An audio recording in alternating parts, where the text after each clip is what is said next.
pier or a fence on the property. They have now been told they can't have a fence, they need a permit to put one. And their issue is they've got people coming between their flowage easement, which belongs to the city, and the lakefront, use it as public property.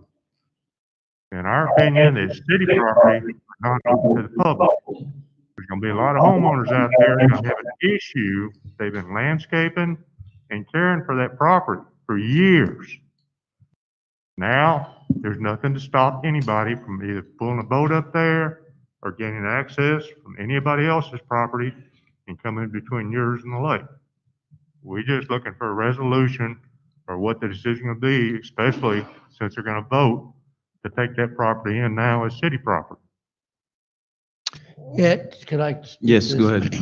The lake and that property between the water and your property line has always been city property, whether it's in the city or not.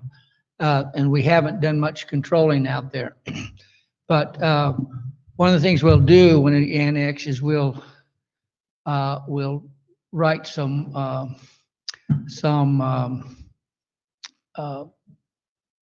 what am I trying to say, Robert? We'll write regulations of what you can and can't do. We may even have it so if you want to, you can lease that area so you have access solely. But if it's not under your control, then it's open to the public. It's city property, and just like the sidewalk downtown, people can walk in the street and do whatever. We will have an ordinance that says you can't fence it down to the lake. You can't put a fence in, especially a barbed wire fence. We found some barbed wire fence in there. We can't do that. And if you, if we get these regulations in place, and we'll get a committee that runs it and that kind of thing, and they'll be over that. Then if somebody wants to control that property in between the water and that, then there'll probably be some kind of an annual lease on it. But that's what I'd encourage. If you're not gonna control it any other way, is to try as soon as you possible. Sure, to to get that in there where you can lease that property for a minimum fee, hopefully. That's right. It'd be a minimum fee. And we it's- also would look at somebody that wants to put a pump in there to water their yard or something like that. That would be regulated also. Okay. That's what we're looking for. Yes, sir. Thank you, sir. Thank We may have you on the committee. Thank you.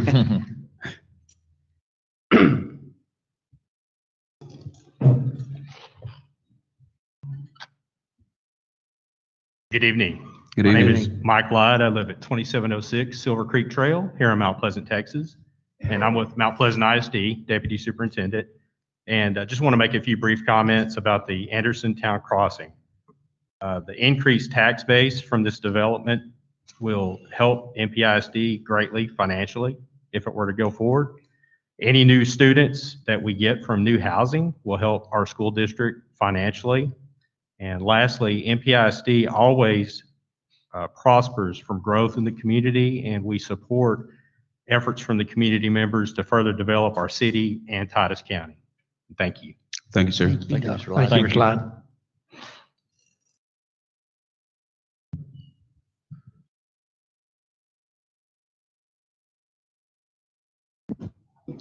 Good evening. I'm Jimmy Vaughn at 510 Brookwood, Mount Pleasant, Texas. I am looking for the city council to go into looking for a new cable company to give us competition. Why do I want you to try to get competition? Because I have tried for 6 years to get situation fixed with my cable company for various reasons. Haven't been able to do it. With competition, if you have a problem and everybody went down, they're going to go with their competition. When you're the only person that got the cable company, you're not going to have a problem getting there and getting them fix it, because they'll fix it when they get ready. Also, it also helped make the bill go down. So with all that being said, without making any lengthy consideration, I'd like to see y'all consider looking into another cable company to have competition. Is that for video and internet? Yes, sir. Okay. One of the things that we're trying to do now is to update our franchise agreement with Sudden Lake see Larry McGuffin, Randy Craner in the back. They've been working on that with us. And it's been a little difficult getting them to the table to talk to them, but part of that whole discussion will be the service that they've been given or not, and how they need to increase it and that kind of thing. I'm not sure what the process is to look for another vendor to come in and do that, but you're right, if we had somebody that would help. But we do have discussions right now that we're trying to get together with them. And Well, I realize this isn't Dallas Fort Worth area, but people up there change different carriers and they don't have to change any wiring or anything. that's correct, yeah, So it's not like it's gonna cost a lot of money to get in here. that's right.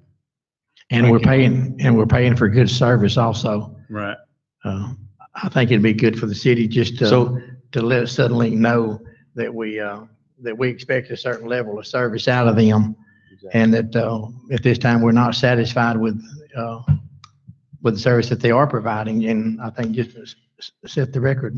Mr. Vaughn, if you don't mind me asking, what speed package do you currently subscribe to? 25 meg, 100 meg? What is your plan? I have the 100 meg. Okay, so 100 meg you're paying for, and on a daily or average, what type of speeds are you getting? 50. So you're getting half of what you're paying for. Right. And if you call their hands on it, they'll hang up on you. And it takes you forever to get in touch with them. And, of course, we don't have a place in town anymore to go talk to anybody. Right. And they just not doing what they should. You're paying for kind of like back in the forefathers when they started this country, taxation without representation. So they're just not doing their part.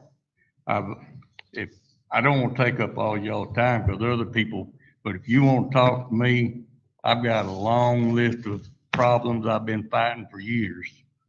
I don't have a problem bending your ear. I'll call you. Come see me. Thank y'all. Thank you. Thank you, sir. Jimmy.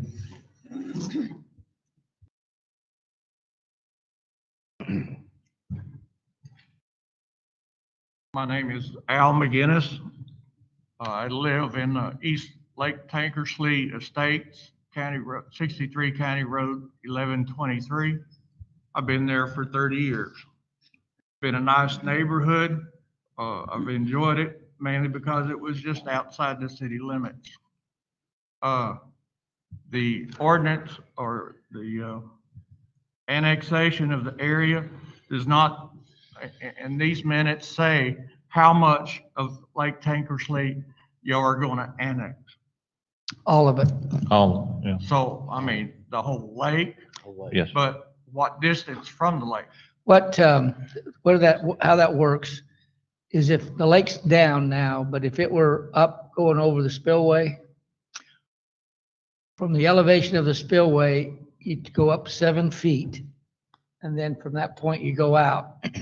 So each one has to be calculated, so you don't know. But with the lake down, it's probably, I don't know, 10 or 15 feet or 20 feet. It'll be city property. Now, there was an original survey done back in 54, whenever they built it. And we've got that. It's very hard to read. We try to establish points where we can see, but it jagged, the points, go up and down all the way around. So it'd be very expensive to reestablish that line. But, so like I say, when the lake's down, it may be 20 feet, but when the lake's up all the way to the spillway, it's 7 feet up in the air from there. So, however that goes out. But it's not, we'll annex. I'm not sure of my elevation. Yeah, at we'd that have point. we'd have to set that, we have to go out and find that, but that land is the city, so we'll annex that. But just You like say now, it's the city's already? Yes. yeah, it belongs to the city already, that piece of whatever real estate that is. Okay. And so you haven't been paying taxes on that piece, just on your piece, and the city will annex it. City's owned it, so it's not been taxable, and we'll still own it. You won't own it, so you won't be taxed for it. Okay, so, what Everybody's is out. there is there's not any additional property being annexed into the city. That's correct. It's just what the city owns.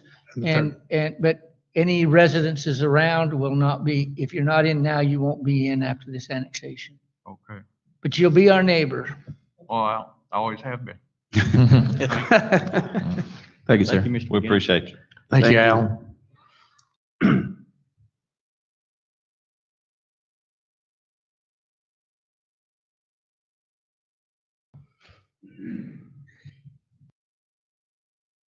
Good evening. Evening, sir. Good evening. My name is Colin Cowan. I live at 784 County Road 1123.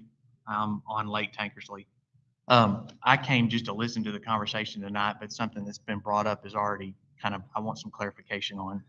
I understand that my deeded property doesn't go all the way to the lake. It does in some areas because of erosion that's taken place over the years. I have property stakes in the lake. But what you said earlier about access to the shoreline, you're telling me that if a boater comes across the lake and wants to park their boat on the shoreline next to my house, that And they get- have that access? And get out and have a picnic and fish from the bank. Right. Yes. Okay.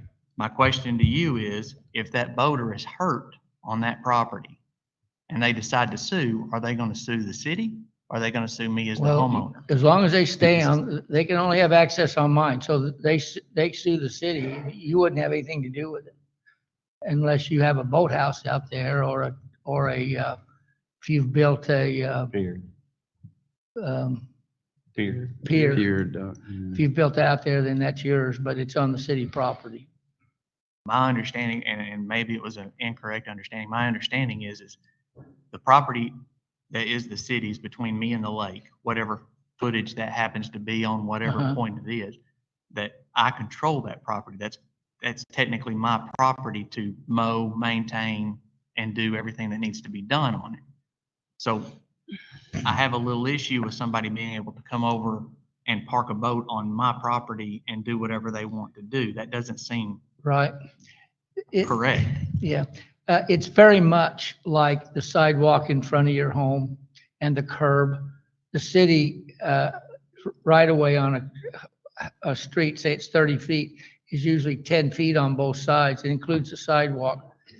The property owners are required to maintain, not fix the sidewalk, but maintain the grass and everything. But that's city property, 10 feet behind usually 10 feet behind the curb is still city property where the water line is and so forth. So that it'd be similar to the same thing. People could walk on that sidewalk in front of your house and you can't keep them from doing that. And it's the same thing on the lake, on that piece of property that we have. Now, one thing we propose, and they do this on Lake Hubbard at Rockwall. That Lake Hubbard is owned by Dallas, but the cities have annexed up to it, and they allow the cities to sublease it to property owners that want to take care of it and control it. Some residents say, that's not mine, I'm not gonna lease it, and so that opens it up. But there's some benefit from doing that, because those who do lease it, and it's nominal, I think on Ray Hubbard, it's like $1,800 a year. Here, it would be some nominal thing, not a bunch, not even that much probably, but by doing that, then you control it. You can't fence it, but you can control it, and then you can maintain it, and even you can pump water out to water your yard, so forth. Okay, give me a nominal figure again. Well, I don't know. I said over in Dallas on Ray Hubbard, it's $1,800 a month for those big. A year. I'm sorry, a year on with those big mansions out there on the lake. So I don't know what the nominal fee would be, but it's something we'd have to talk about, bring to council, have them approve it. I don't know, it might be 500, or I hate to even throw a number out because you're going to remember the number I said. Well, I mean, we're talking about a taxation is what we're talking about. Well, we're just saying, people don't have to use it. You don't have to control it. A lot of people don't. They say, you I see. mow it, I'm not going to do it. I was fixing to say, Colin, this isn't exclusive to that particular, I mean, it's that way everywhere, even Bob Sandlin or any of the rest of them. You can go fish underneath somebody's pier. They own the pier, but you can pull up on the, I mean, You basically, it's considered public property. But it's been that way anyway out there on Tankersley. It's been that way anyway. But at Bob Sandlin, I realize that there are public accesses and there Yeah. are public places. Right. I think you can still duck hunt on parts of Bob Sandlin. Okay. Yeah. But I would challenge you, if you charge a boat up on somebody's shoreline at Bob Sandlin that has a well-maintained yard and house, that they're not going to call the Lake Authority Oh, they or, will. I mean, I've heard of instances where they have, and the Lake Authority shows up and goes, if he's fishing there, you can't do anything about it. It's public property. well, there's a difference from sitting on somebody. You can pull up as close to my shoreline as you want to and fish Yeah. all day long. Yeah. That's lake property. Right. But the instance of pulling up a boat and having a picnic Yeah. on my shoreline is a completely different That's animal. still, Yeah. that's still It's- lake property though. That's still lake property. As long as they're within the 10 feet or 20 feet. How are they gonna know where the property line is? Well, So how are y'all controlling it today?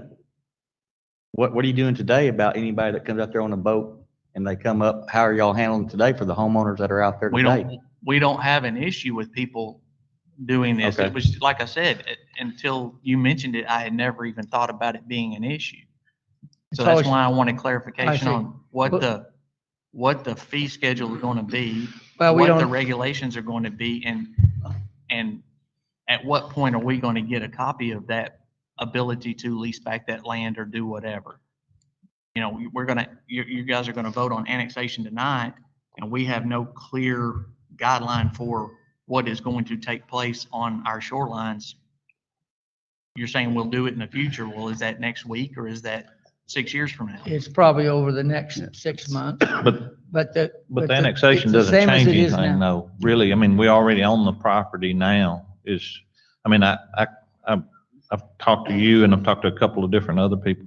And I just want y'all to understand that this changes nothing. The annexation of the water of Lake Tankersley changes nothing. We've already owned it and it should have been annexed long ago. So it's not a fluid situation.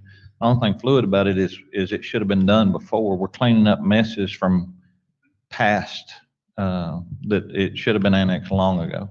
Okay. But it doesn't change, the shoreline deal for y'all. It's been what it's been. And I understand that we probably need to go in at some point and do that. But those are things that we're going to have to do over a period of time. And we can't do it 2 weeks from now because we've got to, at that point, I'm sure we'll have some of the citizens involved in, hey, this is some of the things that we think need to take place. Can I get an assurance from the council that this fee will truly be nominal? $1,800 a year is not a nominal fee. I mean, that's That's- $100. That's what they do that's in in Rockwall. Rockwall. That's That's Rockwall. yeah, I understand that, and this isn't Rockwall. right. Yeah, but over there, that's nominal. So. I mean, we compared will- to their taxing and stuff, Yeah. compared to their taxes, that's a And I nominal can- fee is what he was referring to. And I can guarantee you that this council will make sure it's nominal. It'll be nominal. It'll be nominal. Trust me. It'll be nominal, but at the same time, it should be fair too, that it be based on how much water of front that each property owner has too. And we don't plan to change anything right away. In other words, advertise people go to your house or that kind of thing. I mean, No. Right.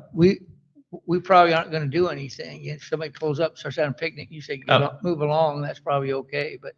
But over the next 6 months or so after this annexation, we'll be working on those regulations. Okay. And since I'm here and occupying your time, I understand the city is on the lake for a long time. I understand Yeah. the setback from the lake. I mean, my Right. deed and survey when I bought the property, I understand where the Right. property lines are and all that. My question, and I also understand the need for annexation to an extent. Right. My question tonight is, why if the city owns the lake, controls the shoreline already, what purpose does annexation provide for the city? Because that's something I don't understand. Robert, you want to talk? Robert's our city planner. Just come up, Rob, please.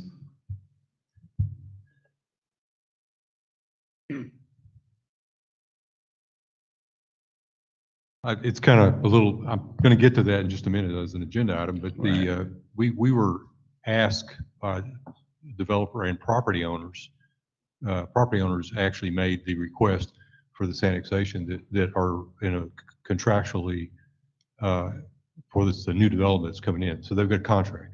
And some of that property, you know, kind of a little bit of their property, you're getting close to the lake and that area that comes around it.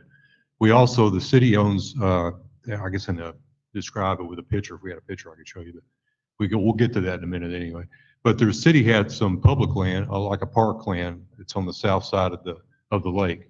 So inclusive of that, it's sort of the development company, as you go to the sort of closer to 271 on that side, as it's wrapping around part of that development.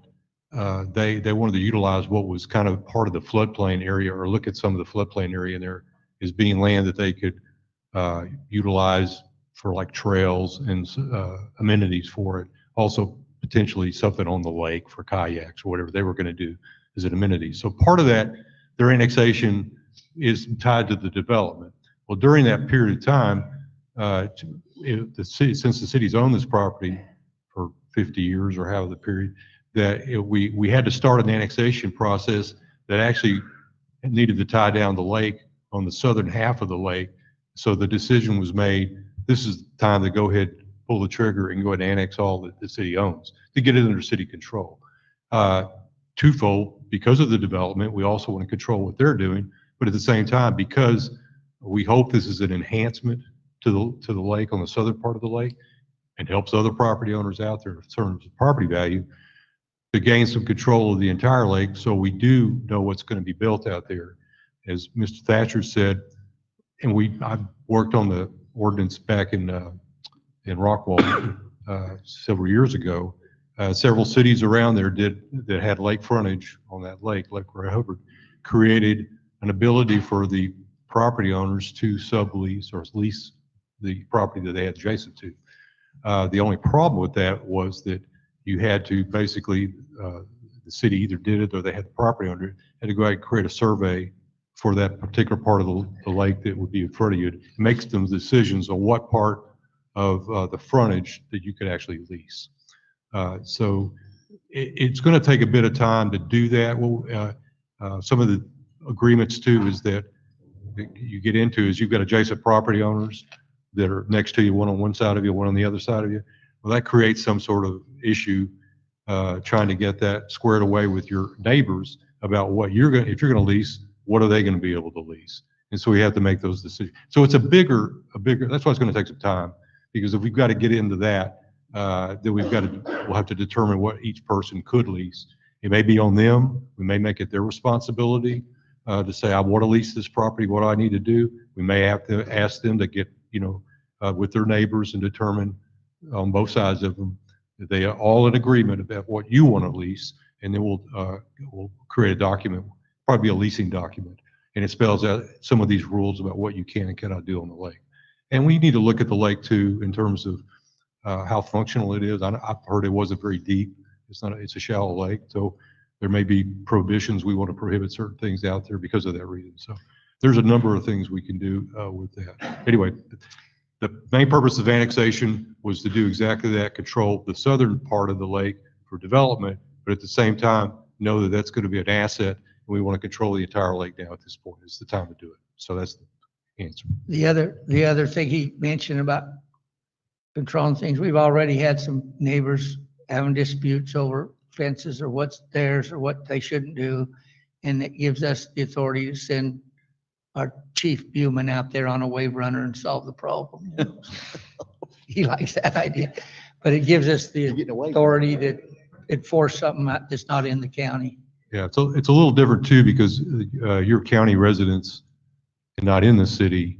So there is some legal ramifications of how we lease to you, which we can do because it is our property. So we can't lease it to county residents. So we just need to create a methodology for doing that. Okay. Yes, sir. And you brought it up with the wave runner comment. I meant canoe. No.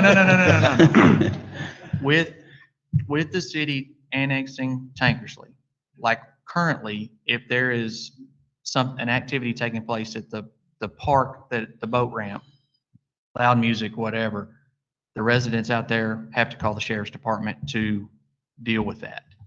When you guys annex that, will the city of Mount Pleasant and MP police department, will they be responsible for that activity that goes on, like at the boat ramp? Will they be responsible for unsafe boating, things that are taking place on the lake? Yes. Yes. That's one of the things we look at too, is what boating will allow on the lake, because the information we've got is it's, like Robert said, it's shallow. It's probably not going to take speed boats and that kind of thing. So we'll have to restrict what kind of boats we allow out there. Trolling boats for fishing versus water skiing, those two different things. So. Right. Well, and I sent each of you guys a letter or an email this past week, and that's one of the things that I highlighted in there is the Yes. usable surface acres of the lake versus the actual size of the lake. There's a discrepancy there because of the shallowness, the way the lake is built, and those types of things. So those are all concerns that I assume we'll address those concerns as we get closer to development and that type of thing. Absolutely. Yes. Yes, sir. Yes, sir. Yes. All right. Thank you for your time. Okay. Mhm. You bet. Thank Thank you. you, Kyle.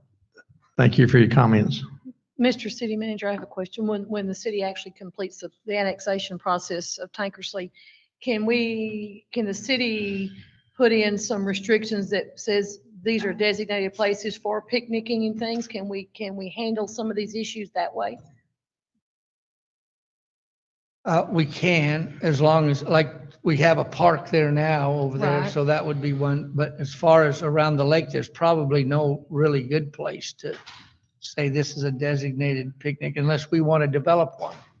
I mean, if there's an area that's in the city and not being used, we want to buy some property and make another park or something, but right now, we just can't stop somebody to stop and pull up on the bank and start fishing. We can't do that. Go ahead, sir. Hi, everybody. How you doing? My name is Victor Martinez. My wife and I live at 594 Tankersley Road. We're as far south on that lake as you can get. We're right next to the spillway. So I guess my first question is there a map of this survey that you guys are annexing? Because the spillway is next to me. Did we And- bring some? I think so. It was just up on. It was just up on. Yeah. Right There here. you go. Okay, so looking at that map, as far as the spillway is actually just south of that dam. So the city owns the spillway, correct? Right. So what about the creek that runs past the spillway?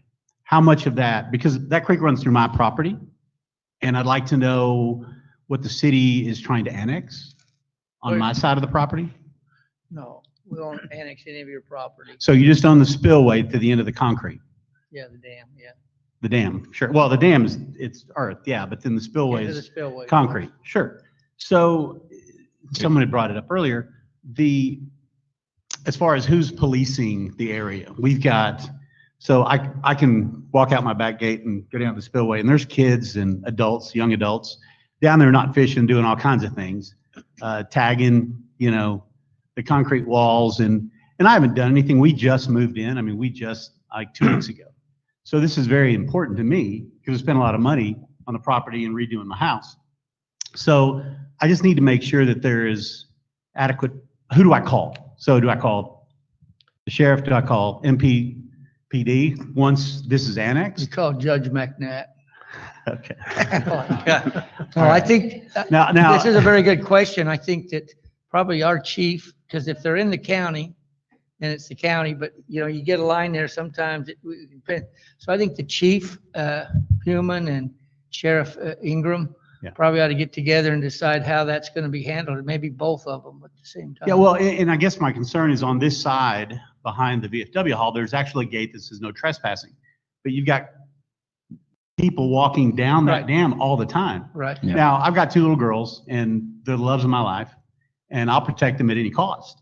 So when I see somebody and I'm back there, I at least say hi to them, like, hey, what's going on? But the amount of people that have fishing poles versus not is really high. There's a lot of people who go down there and back there, and I can't see what they're doing, but they don't need fishing poles. They're not fishing. So that's my number one concern, is how do we clean that up? Well, we'll have to look at that, but I think that you should be able to call either one. Okay. All right. And they should respond. And I think probably that's a conversation that the chief and the sheriff probably will have and Yeah. decide how to do that. Okay. Well, and just because I think Colin brought it up, you know, the thing about living on the lake. So I also own property on Bob Sandlin. So we have a house out there and we're on the lake. Now, there is an easement, but the city doesn't own that. So no one's going to come up to my property and step on my land. They just aren't going to do it. Now they can fish all day long, but they're not going to stand on on the land. That's a different thing. Nor should they, right? So, you know, here it's a little different. It's a smaller lake. You know, I guess progress is good for the most part, as long as it's done intelligently and with a lot of foresight. You know, so as far as the annexation piece goes, I know you already own it. The city owns it. I want you to take control, as long as the people that have lived there, a lot of people behind me, as long as they have the opportunity to still live the way they've lived. I think that's a good thing, right? So whether they use that land up to the lake, that's great. But to say, hey, anybody can walk around your property, I don't think that's very good. That's not helping the people who own the land at all. And then as far as I know we're not talking about it today, but as far as the other development, you know, the only thing that I see, because I actually live on Tankersley Road, is the amount of traffic. I watched 2 weeks ago, the council meeting, and he said there's, let's see, 102 townhomes and 502 multifamily doors. So that's 604 residences times 2 at least. That's a lot of traffic. And Tankersley Road is not built for that kind of traffic. So I'm hoping as you guys get on with this, that's a big piece of what you're going to talk about and think about. And just getting into Tankersley Road there is tough sometimes, much less with 604 plus 15 pads, plus 23 pad sites. That's a lot of traffic. So please think about that as you go on. I think that's important. And that's all I have. Thank you very much. Thank you. Martinez.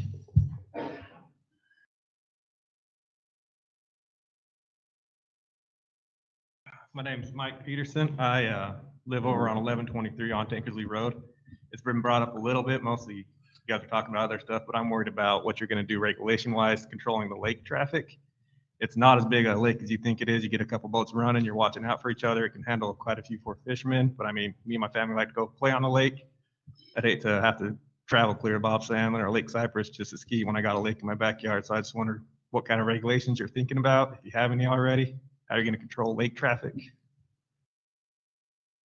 Well, we haven't talked all about it, but we know we'll restrict the speed, the kind of boats. We're probably thinking no water skiing on the lake, but more of the trolling fishing and kayaks and paddle What's the boats. purpose of not letting water skiers on there? I know a lot of people talk about it shallow, but if you know the bays, you know where to ski. What's wrong with it?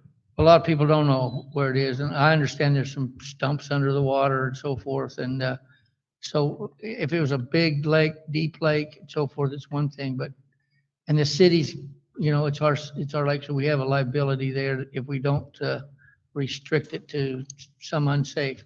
You that's been there, you know where it is, but other people come along, stick their boat in there, it could be a problem. So we're looking at not having the high-speed boats and water skiing. All right. Thank you, sir. Thank you. Do we have anyone else that would like to speak at this time? Okay, we'll go ahead and close public comment for right now. We'll move on now to our original item 2, which is our finance report.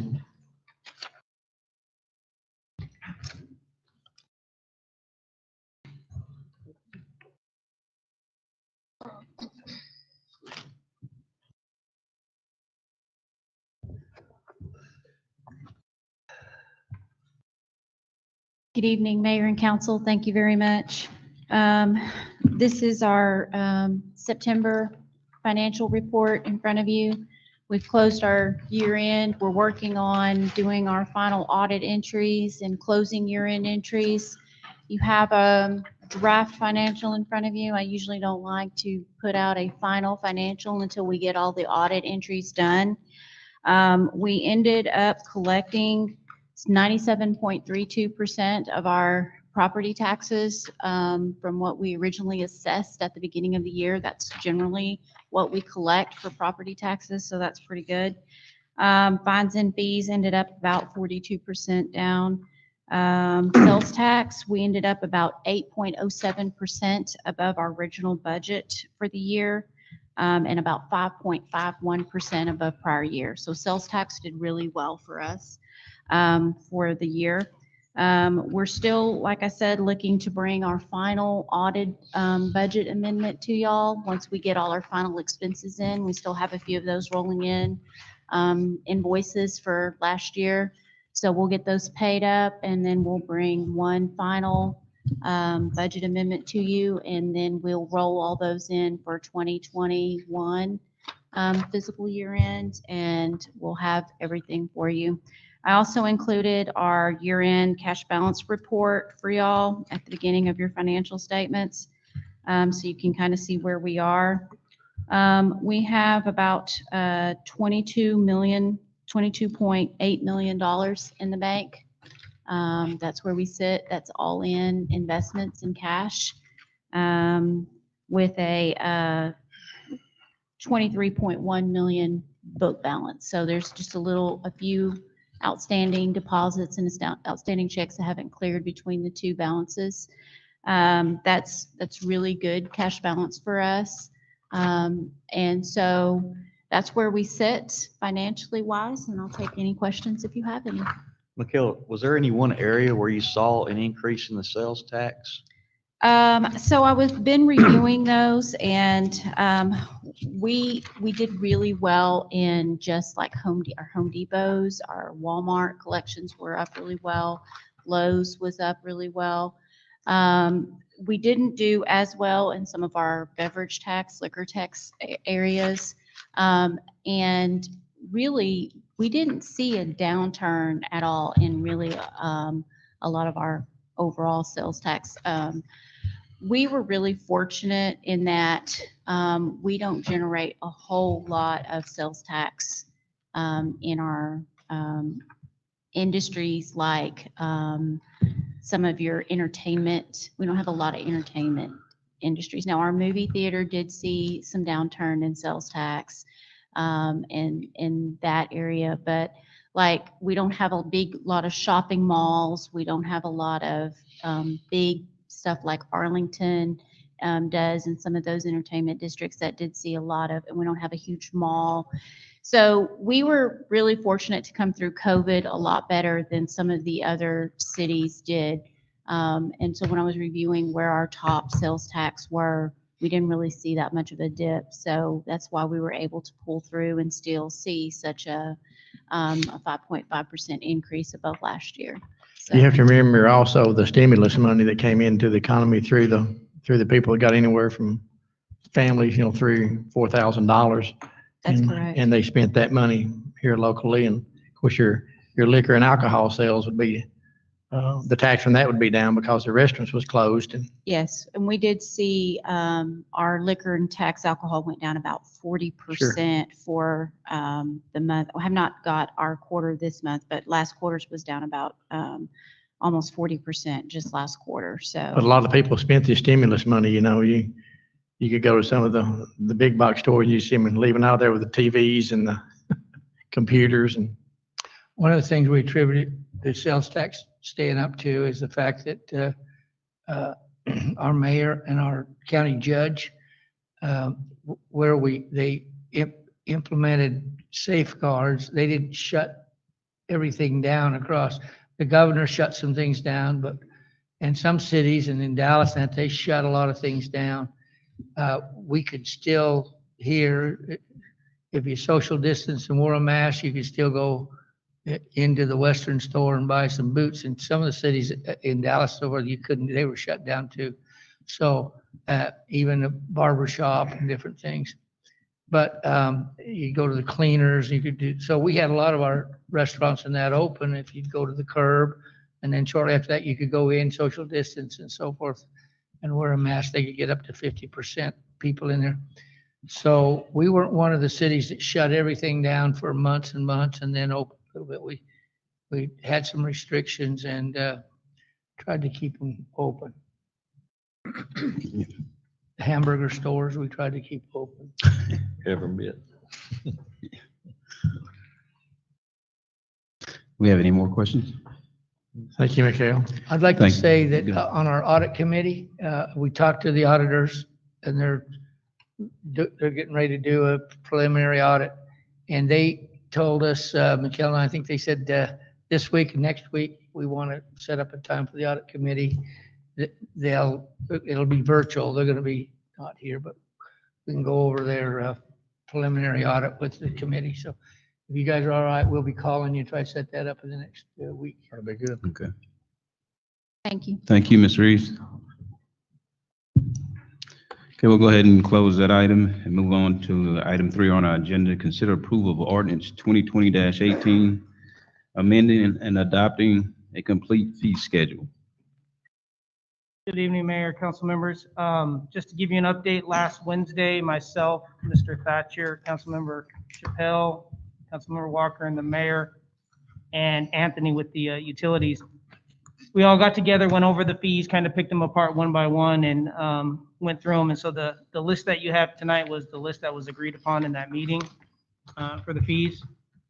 I think everything there was covered. The only item that wasn't covered was the statement in regards to those over 65, disabled, nonprofits, et cetera. And what we decided to do with that, I don't know if you got a copy in your packet or not, was on the permit application, we decided to do it as a policy change. And so on the application, it says, those over 65 years of age, disabled, or a nonprofit organization representing a property owner, the permit fee for a primary residence may be waived upon request by the city manager or the city manager's designee. And so with that said, if you guys have any questions, or those who weren't at the meeting have any questions about the fees? Okay, if there's no questions, we'll open the floor for a motion.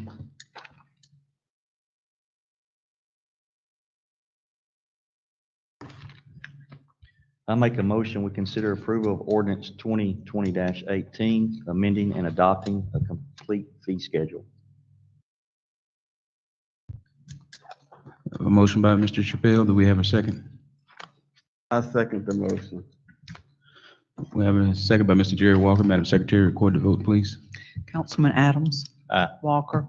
Aye. Dale. Aye. Sproul. Aye. Chappelle. Aye. Motion carried unanimously. We'll now close that item, move on to item 4. Item 4 is a public hearing. Thank you, John. Certainly, John, thank you. Item 4 is a public hearing and consider approval of ordinance 2020-19 of the City of Mount Pleasant, Texas, annexing 490.464 acres of land adjacent to the City of Mount Pleasant, located on the north side of I-30 West, State Highway 271, hereafter the described territory to the City of Mount Pleasant, Titus County, Texas, and extending the boundary limits of said city so as to include said hereinafter described property within said city limits, and granting to all the inhabitants of said property all the rights and privileges of other citizens, and binding said inhabitants by all of the acts, ordinances, resolutions, and regulations of the said city, and adopting a service plan and take any action necessary. Mayor, Council, tonight is the last public hearing that we are mandated to do for this annexation process. Just to recap what it was, we started this back in July 21st when we adopted, the City Council adopted a resolution to proceed with the annexation and had staff proceed with that. Then we followed the steps that are in the legislature as to how we annexed, and this was done with a petition initially submitted by the property owners. Then we had to create another petition to go back out and validate whether there were property owners and registered voters, which we did. And we came back with None of the people were actually registered voters that were making the request, but they were all property owners. They no longer live in this area, but they own the property. So they all signed the petition. So and the city is a part of the annexation process. So that gave us 100% participation. So we had no issues with moving forward with the annexation. We were mandated to hold a second public hearing, which we did. That was back in August, or that was the first public hearing we held, basically to bring it back in, to the public for an opportunity for public to speak then. And then the last part of this, once we received the petition and validated that petition, then we had to hold two public hearings, which we held the first one 2 weeks ago for the annexation. And then the second one is tonight, public hearing. And after you have closed the public hearing, then you can consider annexing this property, and the ordinance will be official at that point. I'm glad to answer any questions. We also included the service plan that's is required for what services we'll provide out there for that part of the southern part that we're annexing, and we had sent that also to the property owners when we mailed out their notice of the hearing. With that, I'm glad to answer any questions in this public hearing. Okay. The floor is open for questioning.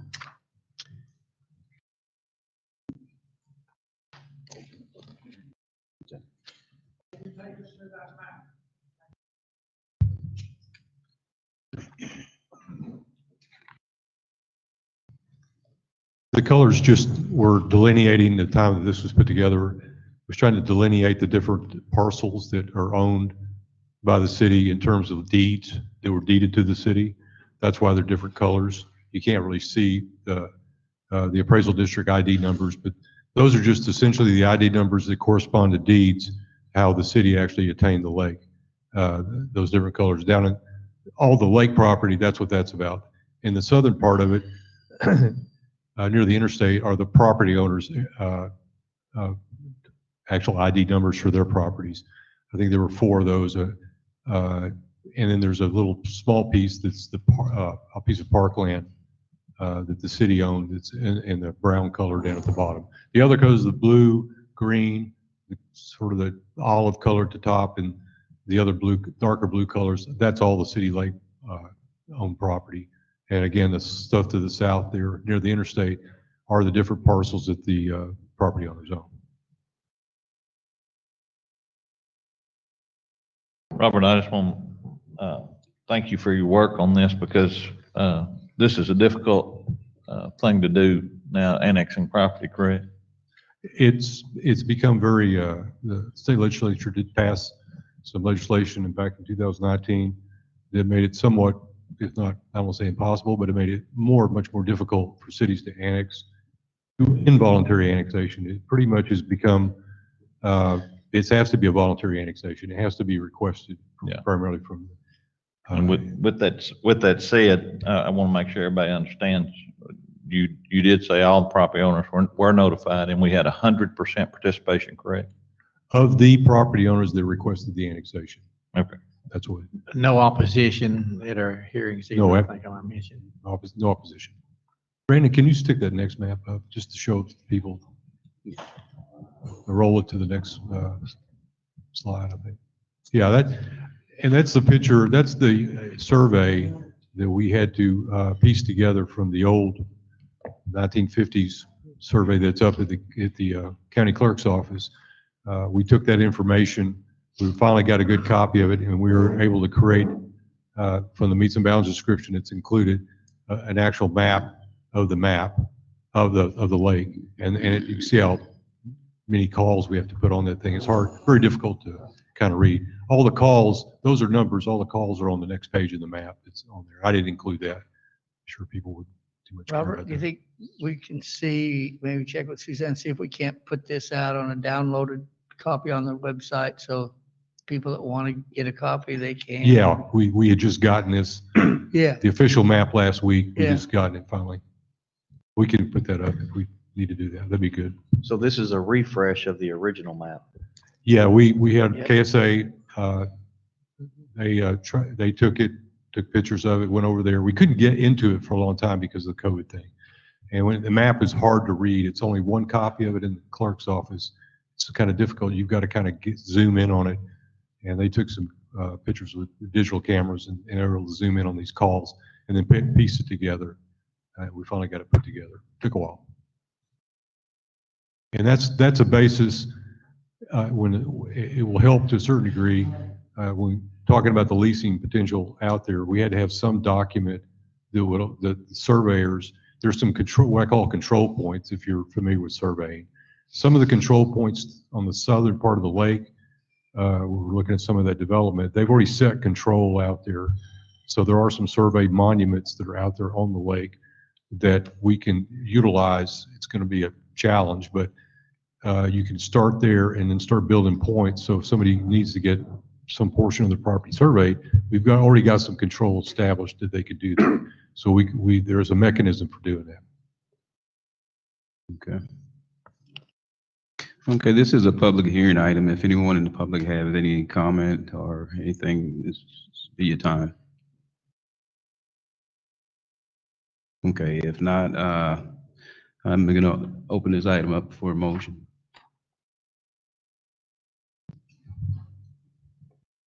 Close them. Go ahead and close it. Okay. Go ahead and close this item. Public hearing. Yeah. I'm going to go ahead and close the public hearing as part of this and ask for a vote at this time. I'll make a motion for approval of ordinance 2020-19 I'll on the second it. annexation of the Tankersley properties. I'm sorry. Okay, I'll we have second a motion by Mr. Galen Adams, second by Mr. Tim Dale. Madam Secretary, please record the vote. Councilmember Chappelle. Aye. Sproul. Aye. Dale. Aye. Walker. Aye. Adams. Aye. Motion carries unanimously. Now close item 4. We'll now move on to item 5, which is a public hearing to consider approval of ordinance 2020-20, the request of Carlos Villarreal, applicant, to rezone a 12.30 acre tract of land situated in the John Thompson Survey, abstract number 567, City of Mount Pleasant, Titus County, Texas, and being a part of the remainder of that certain 212 acre tract of land called First Tract, conveyed from J.W. Walker to E.G. Ritchie by warrant deed and being generally located on the east side US 271, approximately 1,500 feet north of FM 127 Monticello Road, and take any action necessary. Mayor and Council, this is a zoning request on a piece of property out on the sort of the loop road 271. If we can get that pulled up. There we go. There's a location map, kind of indicates where the property's sort of north of Monticello, on the east side of 271. It's kind of a triangular shape of piece of property, and it's a part of a larger piece of property that I guess when the loop road was built, they bought basically that centerpiece. And initially that property ran across the road. It was one much larger piece of property, but this is just a portion of it. Let's go to the next slide. The applicant has submitted, you can kind of get the view of it now with the aerial, kind of tell the location where this is at. The applicant submitted this and requested to start a development out there. The indication is they're going to build an office building for the Department of Criminal Justice. This is sort of a contractor that builds these buildings for the state in different locations, in different districts within the state. The zoning initially is, but when it's brought into the city, it's brought in as future development. It carries a what we call FD. So really what that means is pretty much you don't really develop on it. When you do get a development application, then that's at the point you want to put it in a real district and define what can be built there. Even though we have a very old comprehensive plan and an old land use map that's been around for a number of years, that area out there was indicated for light industrial on the comprehensive plan, future land use map. So in keeping with that, cities pretty much, or almost always, have to have some basis for how they zone property. And since it was recommended by that plan, we recommended the applicant that he request light industrial, which allows for the construction of this office building. So tonight, that's what they're asking for. Associated with this is a site plan and a preliminary plat, which is the next topic we'll get to. But it did take this to the Planning and Zoning Commission on October 13th, 2020, and they approved it by a vote of 5-0. And the staff would recommend it to you also that you approve this zoning change as it's been submitted. I'll be glad to answer any questions, and it is a public hearing. Have you had any opposition from anyone in the public? No, sir. We had we didn't get any written replies back, but I did get a phone message from one of the major property owners up there. There's a number of people on the north side of it. He was representing them, but basically there's about 20 property owners or more, 25, that own this one big section of land, and he was fine with it. He called in and said but he didn't send a form, but he did tell me he had no objections. Hey, Robert, these building elevations, are these examples of exactly what it's going to look like, or is these just give us an idea of? It's very close to that exact look. That's the typical. We'll get to that in the site plan, but that's typical of what they're. It's an elevation from another one he's just recently built, but that's his intent, and he's going to submit. Will that meet our requirements for so much brick or stone and?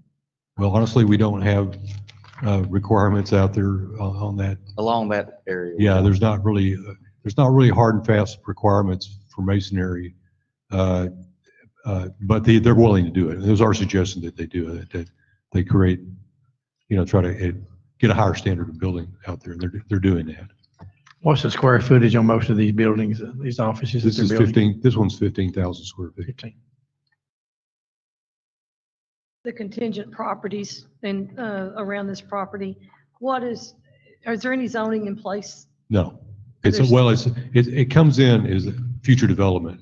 So there are a limited number of land uses that you can do out there, but primarily when anybody would come in to want to develop, just like this one, we'd ask them to zone it to a different district.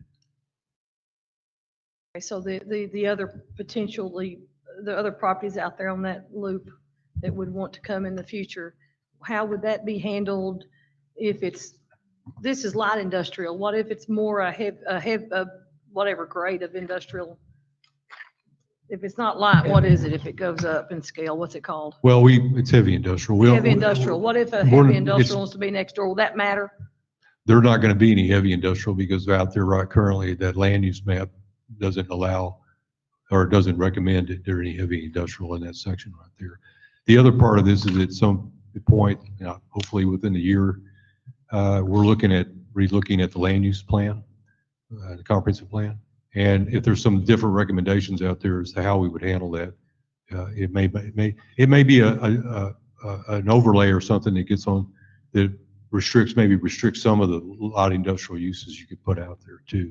So there's a feasibility of doing that. Right now, probably light industrial is okay. A lot of the land to the south, just looking at it, it'll accommodate pretty much. Now there's some heavier industrial down there. Obviously, when you get to the south there, when you get to, some of those kind of manufacturing things, I would classify them getting to the point. Heavy industrial is usually almost products that are almost like some of them are kind of hazardous products. When you start producing these large products, I would classify like a oil refinery. That's a heavy industrial use. Some of the manufacturing uses that are light industrial, even metal, a lot of the metal fabrication that goes on, that probably is light industrial. Okay. Thank you. All right.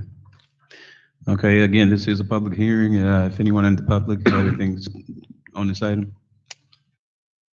Okay, we'll go ahead and close the public section of this item and open the floor for a motion.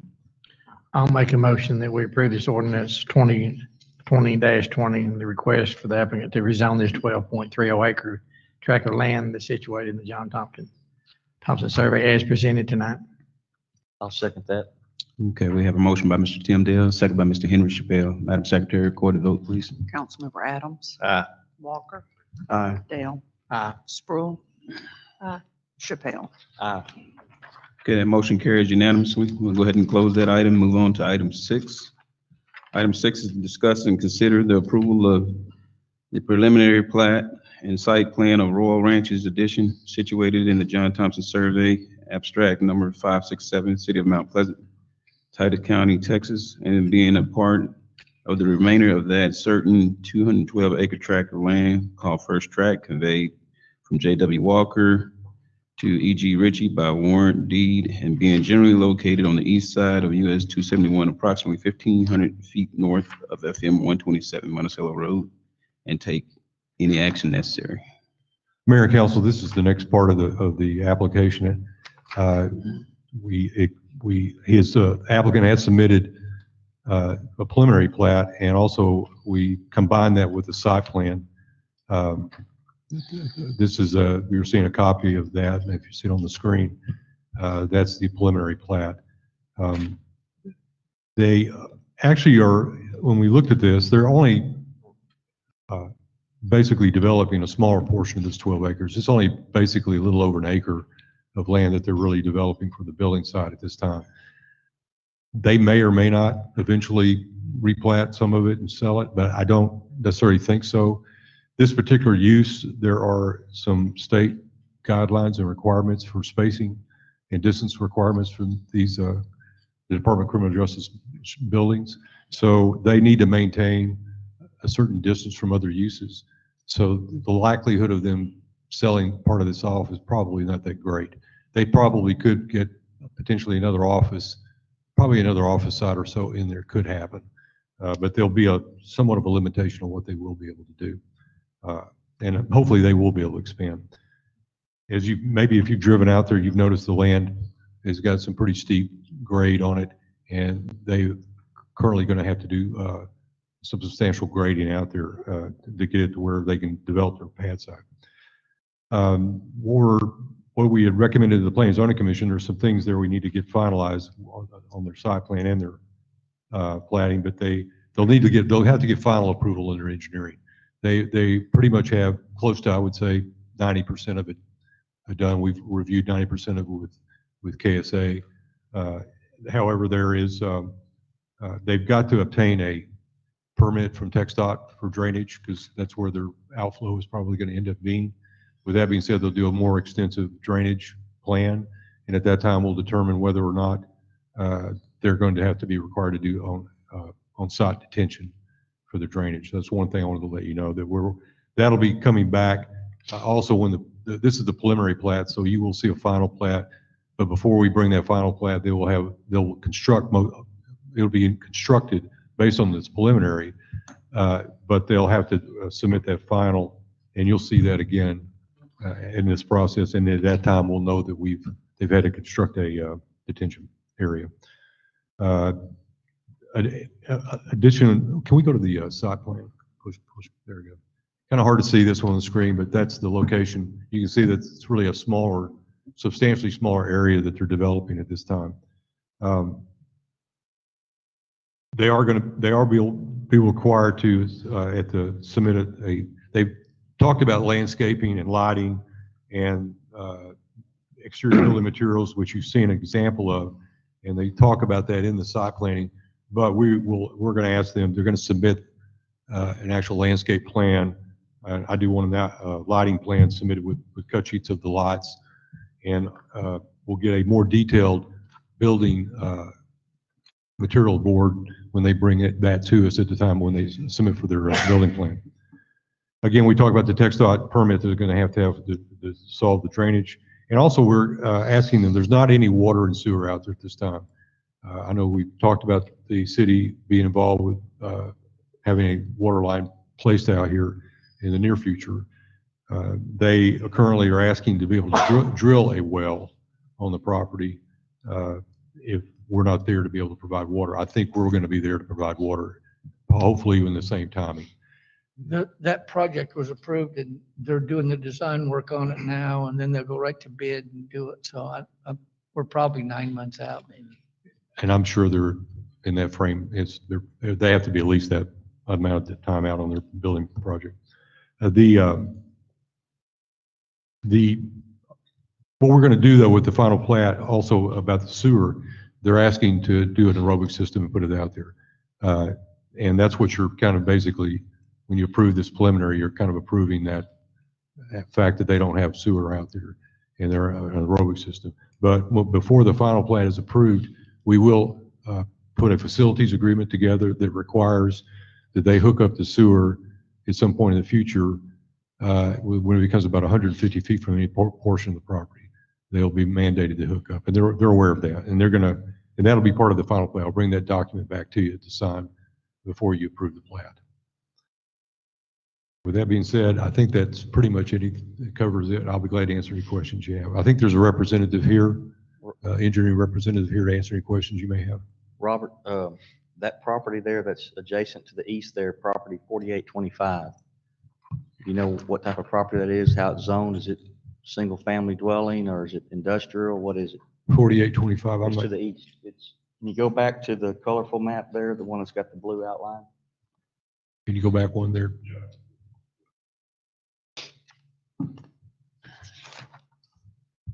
I don't know if I can see it or not. Label location map. There you go. No, there it is. Can you blow it up a little bit? I don't have a zoning map up there to tell you what that, Well, 48, my question is- 4825? Yeah, to the right there, to the east. I'm Well, assuming if it's abutting there, it's probably, it may be in that same future development. Okay, so will they be required though to put up any type of barrier or private fence or anything between properties now that they're going to develop on that? Well, they're not taking out all the trees on this thing. Okay.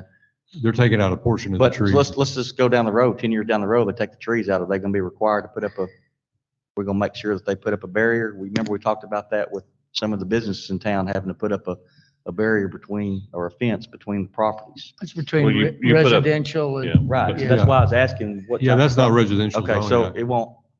be an issue. 4825 is not going to be residential zoning. No, I don't think that's what it is, John. I don't think it's developed right there. Not 4825. No, it's not Okay. developed. Well, if it's already zoned some type of industrial, then we're okay. That's why I didn't know if that was a resident or someone's personal property. I think that's some of that property I was referring to earlier, that these large number of property owners that have those properties out there. I'll have to look at that. But that's not it's not a residential zoning district out there, I don't believe, adjacent to that. I have two questions. Just, you mentioned in the future, if we get city sewer service available, you said what would probably be the agreement as to how close did it have to get to where they would be required to hook up? Well, I base that on what the subdivision ordinance says. It says the subdivision ordinance already says in the city of Mount Pleasant, when you become within 150, if your property's within 150 feet of sewer, you're mandated to connect. So that would include this whole 12-acre. It wouldn't matter, yeah, any portion of it, if we get within 150 feet of it, They I would think have we'll. to then. Yeah, that's kind of the way I'm setting it up to be ready. And then I'm just curious about the driveway entrance, the ingress and egress into the property, the building. Is that going to come straight off of the loop? Well, actually, there's something's out there already that kind of, that access point where it was at was kind of there. I believe it was already kind of there. Is there? Yeah, there's some kind of access that goes into it. I drove it, and they're just going to redo that, but that's the access point that they've taken. There was an access into it. That's the location of it there. And this may be a broad question, but just for future knowledge, that portion of that strip of the highway or what we call the loop, will there be limitations as to how far apart the driveways have to be for the proposed, future development of that property? All those properties? Yeah, absolutely. They have to, that's what I stated in the requirements. They have to obtain a TxDOT permit. Okay. And TxDOT has, on highways that are basically, I can't tell you, I know at 45 miles an hour, you have to be 400 and some feet apart on your driveways. If it's 55, it goes up to 500 or 600 feet. So there's spacing requirements that TxDOT mandates that they have on their driveways. And that's a 70-mile-an-hour zone right through there, right? As far as we know. Well, I haven't been driving 70. I've been on it. The reason I'm Part bringing of it it up, probably I know is. that we're looking in the future at some sort of zoning out there. And I don't know if that would be something we need to consider in the big picture. Well, we can't. The effect of, for the folks to be able to develop all that property in the next few years. And I'm not just wanting to stop this one. I'm just saying, is that something that we're needing to consider now, even with this property? Well, not driveway locations because we don't dictate that. TxDOT is they're gonna have to go to TxDOT to get the driveway. And I think some of those property owners may have negotiated access out there when that land was purchased for that loop, if I recall. That's why They that already probably has a did that, yeah. driveway You're on it. probably isn't it? correct. Okay. And that's what happens. That's part of why the driveway's there. That's exactly right. That's exactly right. Okay. Okay, do we have any further discussions on this item? Okay, the floor is open for a motion. I'll make a motion that we approve this plat and site of the Royal Ranch Edition that's presented tonight. I'll second that. Okay, we have a motion by Mr. Tim Dale, second by Mr. Henry Chappelle. Madam Secretary, please record the vote. Councilmember Adams. Aye. Walker. Aye. Dale. Aye. Sproul. Aye. Chappelle. Aye. Okay, motion carried unanimously. Mayor, Yes. may I make a motion that we move number 12 up on the agenda, please?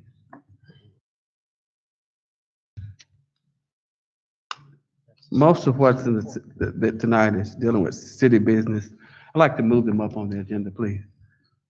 Okay, we have a motion by Mr. Jerry Walker to move item, was it?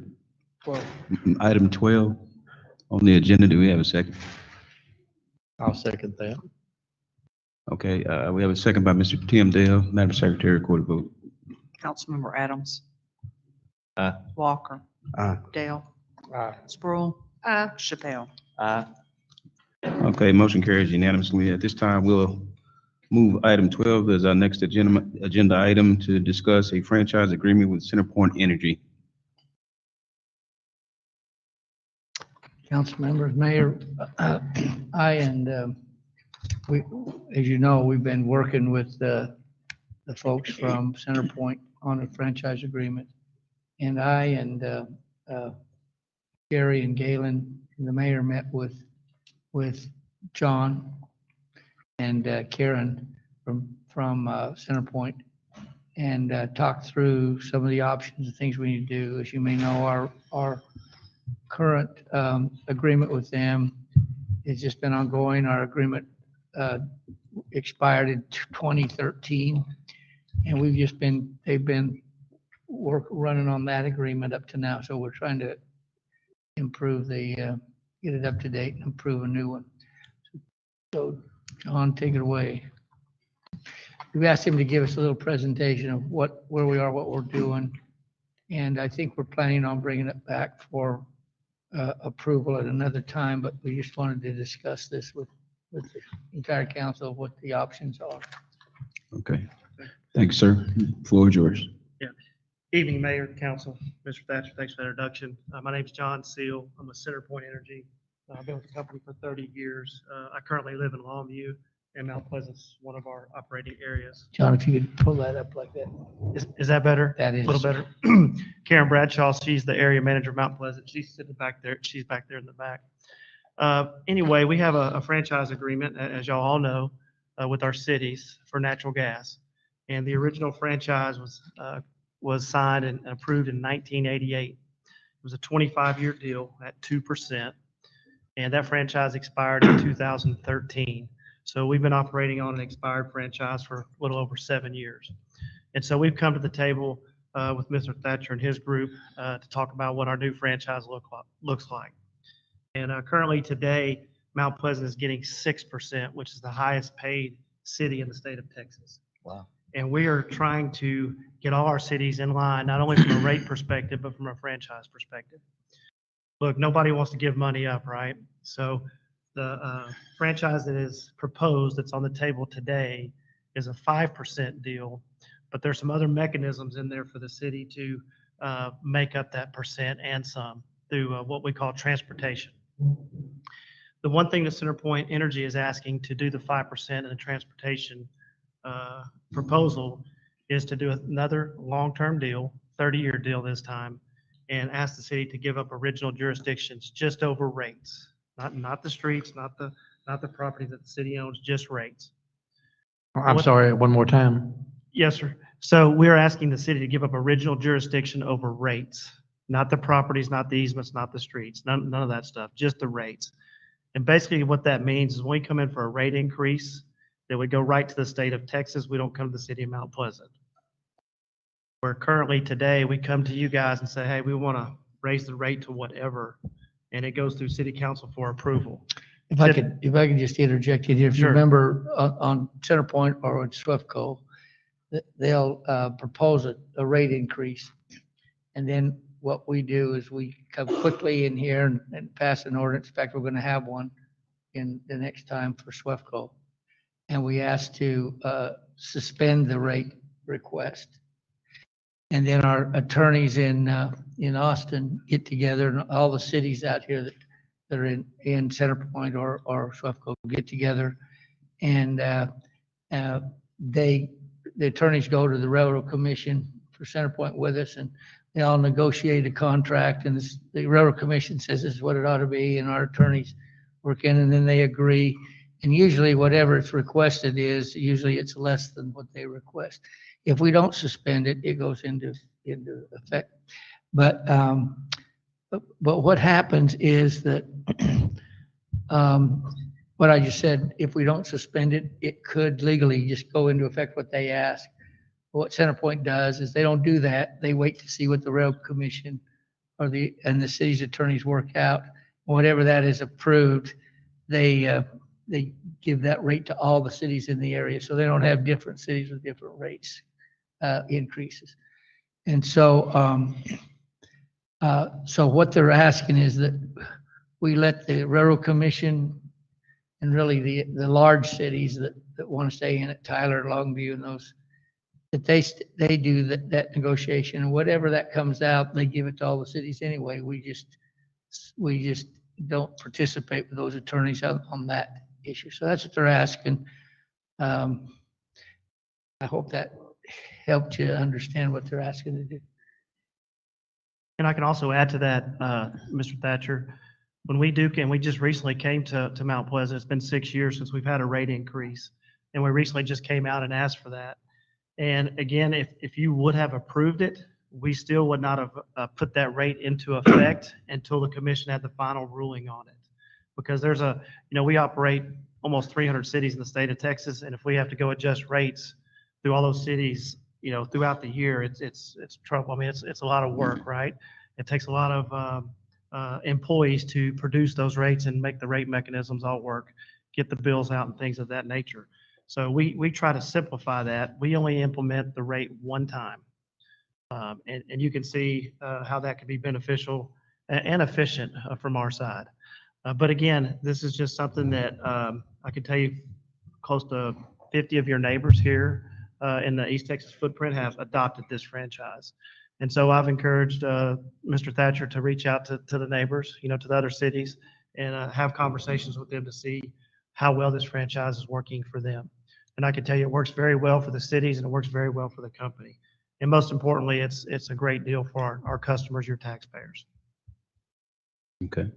So we've been receiving the 2% from 2013 to the present? No, sir.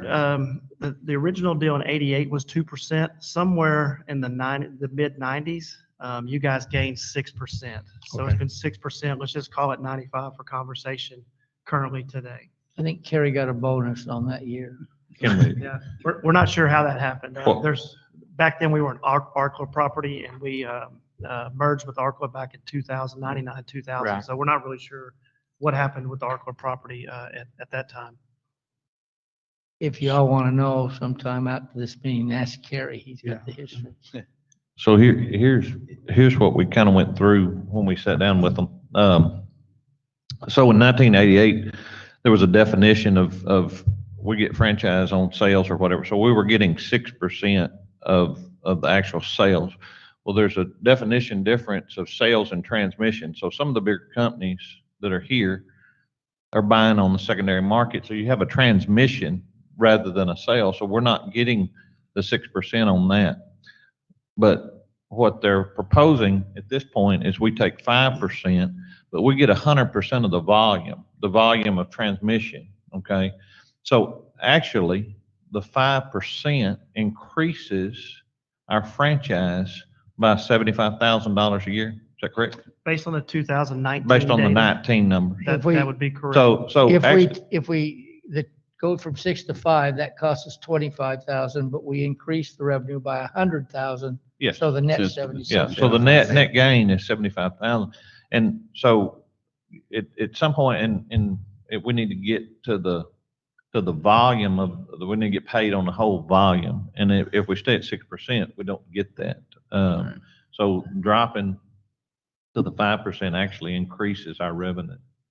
So that I just want to make sure everybody up here understands that. This is the same agreement now that you presented to the other cities that you're talking about, Yes, sir, absolutely. but based on the volume? Yes, sir. Okay. Plus any new industries. we Yes, have. any new industries, you still Right. you get the added volume and the added numbers. That's correct. And as Mount Pleasant is growing, as we saw several presentations this evening, I mean, there's opportunities for additional transportation customers out there. The threshold is very low. It's 25 MCF to qualify for this particular rate through our transportation group / shipper.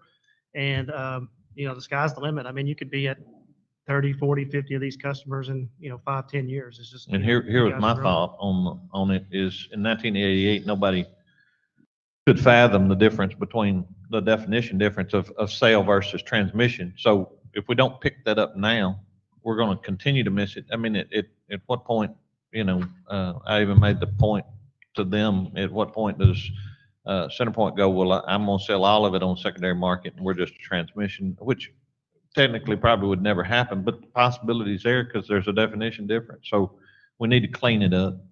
I'd like to point out too, you've got Larry McGuffin in the back, Wave Grand Larry, and Randy Crane in the back. And raise your hand, Randy. Yeah, I thought he might be asleep. And remember that those guys are working on our franchise fees, doing the audit. And they found that there were 12 large industries and several other industries that were in the city but not paying. So they found this and brought it to us. And that's when we called John and said, hey, what's the deal here? And work this up. But had they not found it, we could just continued on like this without. So the point is we as a city have to take the initiative to go look and see what changes. John has said that every 5 years, if we want to look at if there's a deal that we could get, we need to renegotiate the contract, we can do that. But we have to initiate it. So if we sit and wait not look at it, we could go 13 years without getting large interest like we did here. If we could calculate, say that 75,000 times 13 years, that's A lot of money. a lot of money. So will this 7 MCF transport rate be locked in for the life of the 30-year? Yes, sir, that's correct. Okay. Why 30 years? I'm just curious. Why such a long term? Typically, your franchises are that period, that Are term. Like I said, the one's expired was 25. It's just not having to come to the table as often. But again, we're here locally. We just rebuilt our office last year. I mean, we're not going anywhere. We're the neighbors. You guys can come by and knock on our door anytime. We can have a conversation about these things. And anytime that we want to rework, an agreement, I mean, we'll just come to the table like we are tonight and we'll talk about that. So I don't think there's any danger there, anything to be concerned about, but that's just what we offer our cities. I would think smaller cities actually would benefit by tagging on to the rate, even for the larger cities, because it costs more to get us the gas. Right? I mean, it's cheap. You got less customers here, so the cost of getting gas to the end user is more. So we kind of benefit. When you talk about the rates are set by the Railroad Commission and everything, it's not inordinate for the smaller cities. Right. I think here in the East Texas footprint, there's so many pipelines and opportunities are very near and they're great. I think one thing it does for smaller cities is if there is I don't know, just a question about the rate where these larger cities have the dollars and the resources to review all the documentation. And if they do get a better rate, the smaller cities get the same rate without getting in the fight. So they don't have to We deal with all benefit from those. that effort. You definitely benefit from that. Yeah. Absolutely. Yes, ma'am. It just goes to show though, we need to do what Larry and Randy are doing about every 3 to 5 years, just talk to them and see what's there. I agree. And so a question about the 5%. So over a 30-year term, locking that in at 5%, y'all never consider or entertain the idea of doing either, whether it be annual or every 5 years or every 10 years, doing some type of escalator on that rate? You know, we haven't in the past. Like I said, I've been doing this for 30 years, excuse me, and we have not done that. The legal amount is 2%. And again, we're asking our customers, your taxpayers to pay this tax, this fee. And so we just want to be mindful of that. And we want to keep the cost as low as possible and efficient as possible for an energy source. So we can always come to the table and talk about it at any time, but it is 5% is a good rate.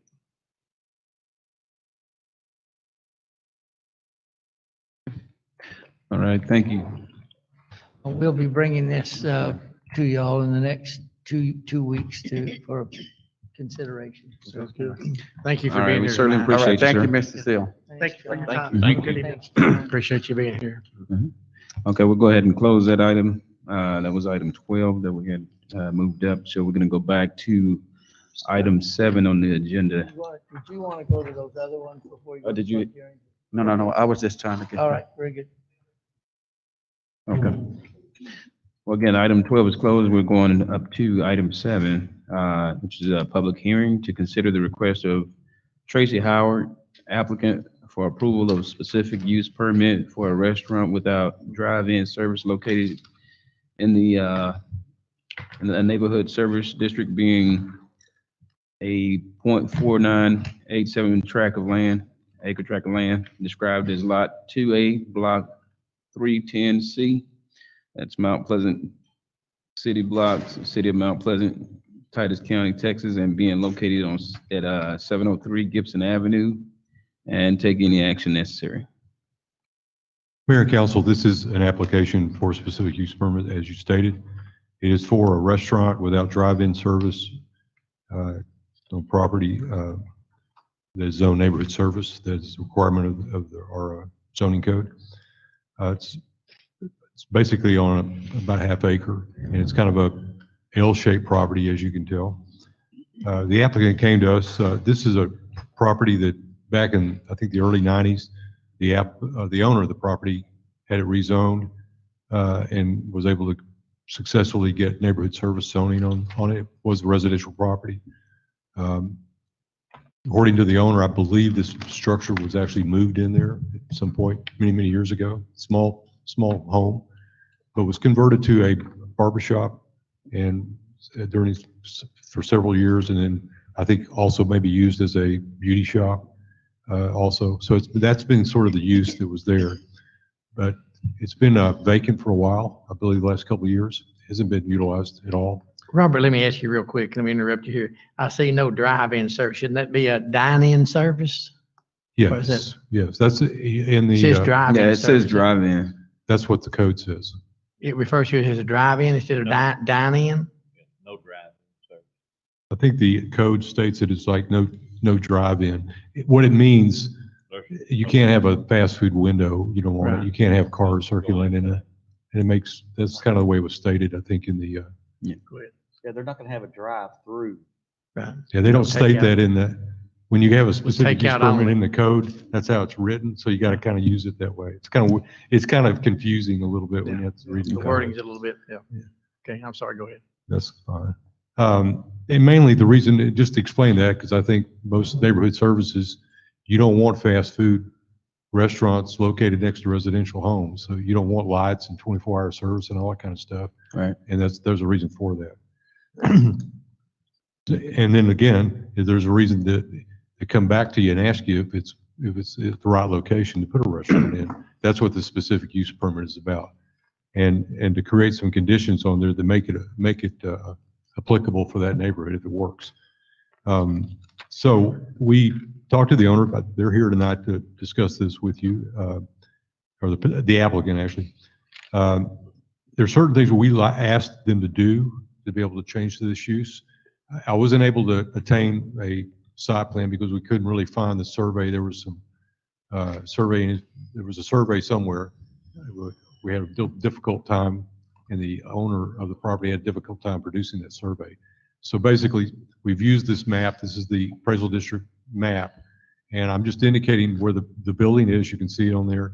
One of the requirements for this is we asked them to put in some paved parking. They've agreed to that. We're not trying to overboard with it, but we asked them to put in at least 3 spot paved parking spaces. One of those has to be handicapped, van accessible. They'll be coming off the street to get the cars off the street to go in there. They've agreed to that.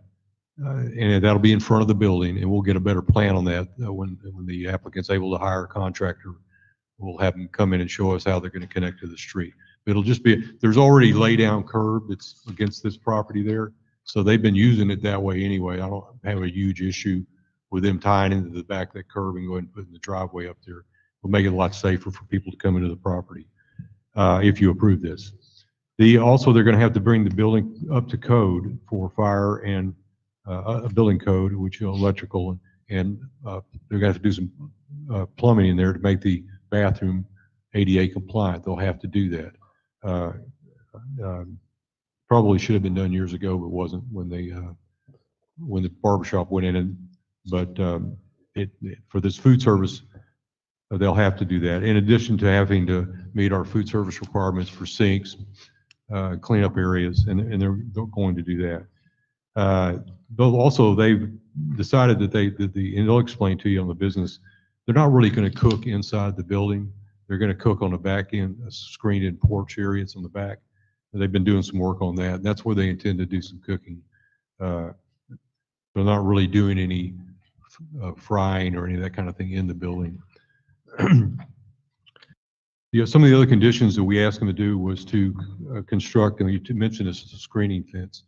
This is adjacent to residential property, so they're actually, I've actually asked you, I think, about restarting construction.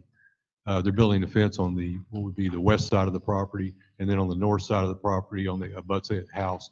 We asked them just to at least put the screen, serve the purpose of screening fence, just to screen that neighbor and the neighbor directly to the west, and they're doing that now. It's required to have a 6-foot solid screening fence, and they're constructing it. I think the last thing on there also was that we asked them to limit their hours of operation, and we limited it, or we recommended to you all that you limit that to like 7 a.m. to 10 p.m. in the evening. I don't think they're going to be opening at 7 a.m. in the morning, but we gave them the opportunity to open up for lunch. But they had to shut down by 10 o'clock in the evening. We felt like that for close to residential, no later than that would probably be appropriate. With that being said, it is a public hearing. The applicant is here to answer any questions. I'll be glad to answer any questions you have. Robert, as far as the paved area the parking area to be paved, what type of pavement material are we requiring at a minimum to meet? It has to be asphalt or concrete. But I'm asphalt, but to the proper depths and so forth. I mean, not just come in there and just put a little thin layer. No, they'll have to submit a plan to us. What whoever he's going to hire as a contractor will have to submit some kind of thing. We'll take a look at the concrete and make an inspection. He'll have to have a permit. We'll have to make an inspection on it. Okay. Yeah. I think they're going to try to do concrete. Okay. And then as far as the fence on the west side, is it going to be the entire west side property line? No. Not just a little small area? Oh, the west side? Yes, sir. The west is going to be the entire west property of, Brandon, if you go all the way up to the left. Go back. We just asked them to fence this portion right to there. Right. All the way up to the next property and then straight across. They're not carried all the way up. And I'll tell you the reason why is because there's an ownership, situation that the owner tells me that part of that property's been deeded off. Okay. So they don't necessarily own that northern part of that L. Okay. So I couldn't get that straightened out with them, but we only felt like that was an appropriate screen for that. I noticed we had 3 neighbors and all 3 of them was at the. Yeah, I forgot to Planning mention and that we Zoning did get Commission. replies that all in favor for their operation. So there was no opposition that you're aware of? No opposition, no, Okay. no ma'am. And if you don't mind me asking, what type of food service will this be? Well, I think maybe the applicant's here. If you don't mind, he probably could answer that for you. Okay. I think he'd like to. Why don't we say- open the, Yeah. why don't we open? Yeah, You guys I done- would just like to know what type of food service that they're wanting to provide for the city. The type of food? Yes, sir. He tells me it's seafood. Seafood? Yeah, and it's not gonna be really fried. It's gonna be like Yeah, boiled. boiled shrimp Okay. and Okay. All right. You had anything else, Rob? no, sir. Okay. All right, I'll now open the public hearing. Anyone who wishes to comment, please come forward.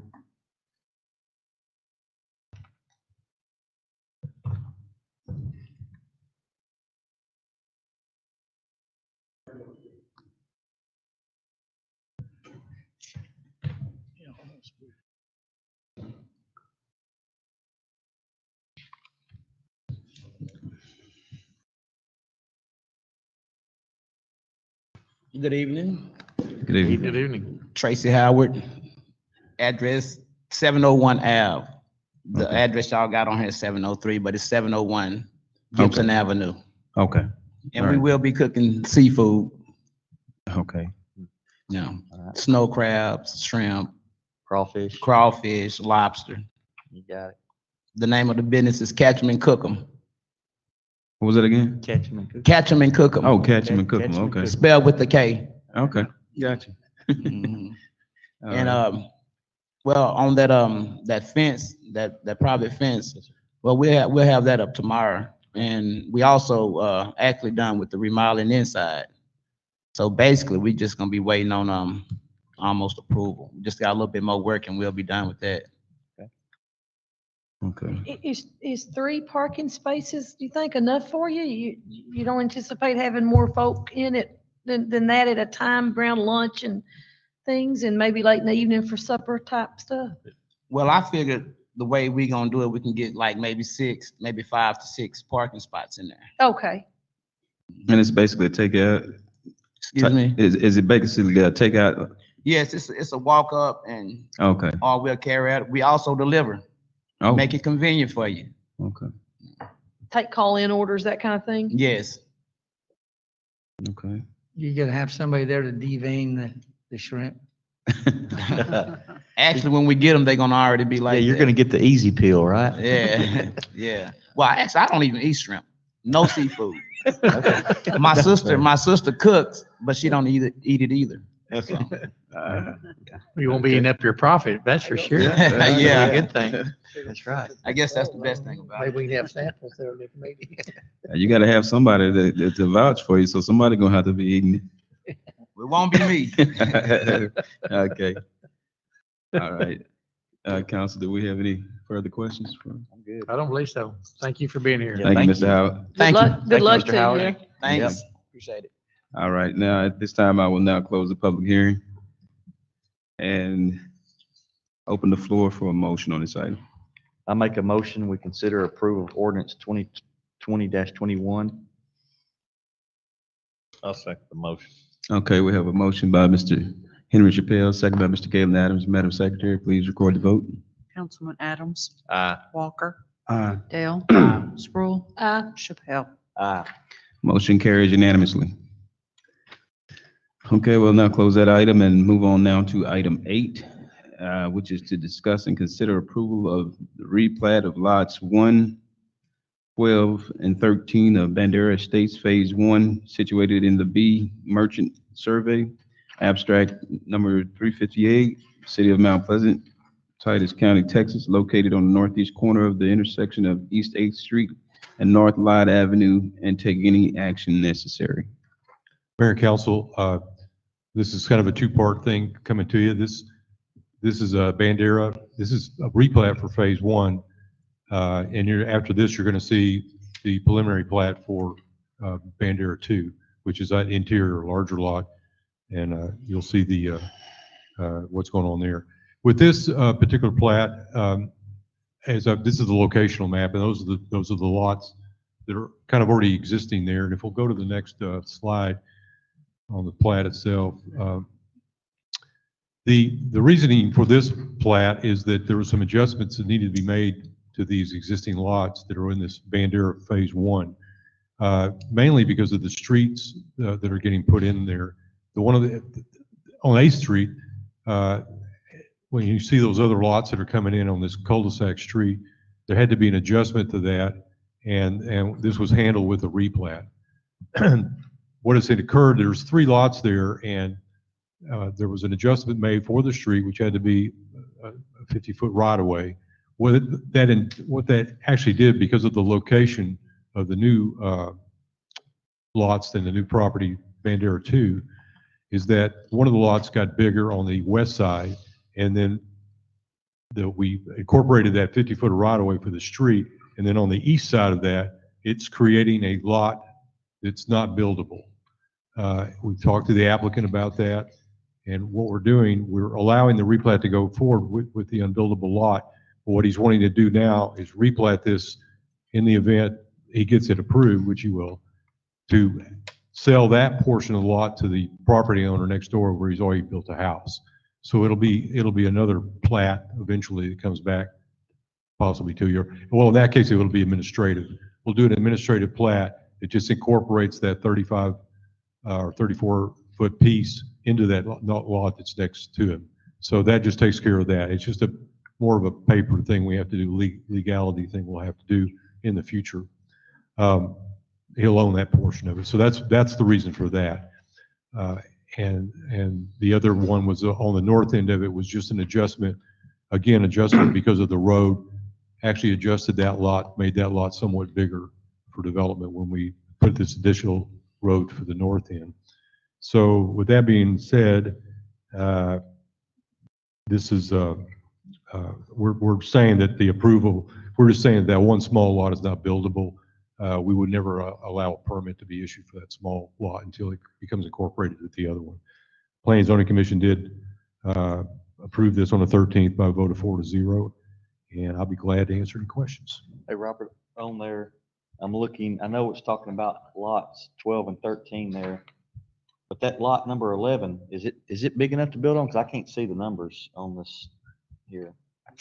If you look there, number 11, it looks like they squeezed down. I mean, like I said, I cannot see the numbers on 11. It's right there south of the, right there at 12. Well, that lot, the answer to that is these lots were already approved. Okay. In Bandera 1, and some of those lots apparently were approved. They were smaller in width than the ordinance required. Years ago. So we have to honor them. I got you. Matter of fact, I think that lot's already built on, or is going to be built on. So I think it's on.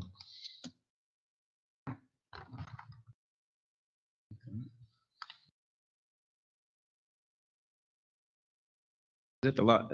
Is that off of East 8th right there? Is that lot 11 that he's talking about? Yes, it's right next to the lot we're talking about being replatted down there, the bigger lot. Yeah, you can kind of see it in the corner there. It's all right. It's the same size basically as those other lots that are on 8th. Yeah, I just couldn't see the numbers. It's hard to see. I should have brought you a bigger copy. I apologize. Okay. Okay. If any further discussion on this item? Okay, we'll open the floor for a motion. I'll move for approval of the replat of lots 1, 12, and 13 of Bandera Estates Phase 1. I second the motion. I have a motion by Mr. Galen Adams, second by Mr. Jerry Walker. Madam Secretary, please record the vote. Councilmember Chappelle.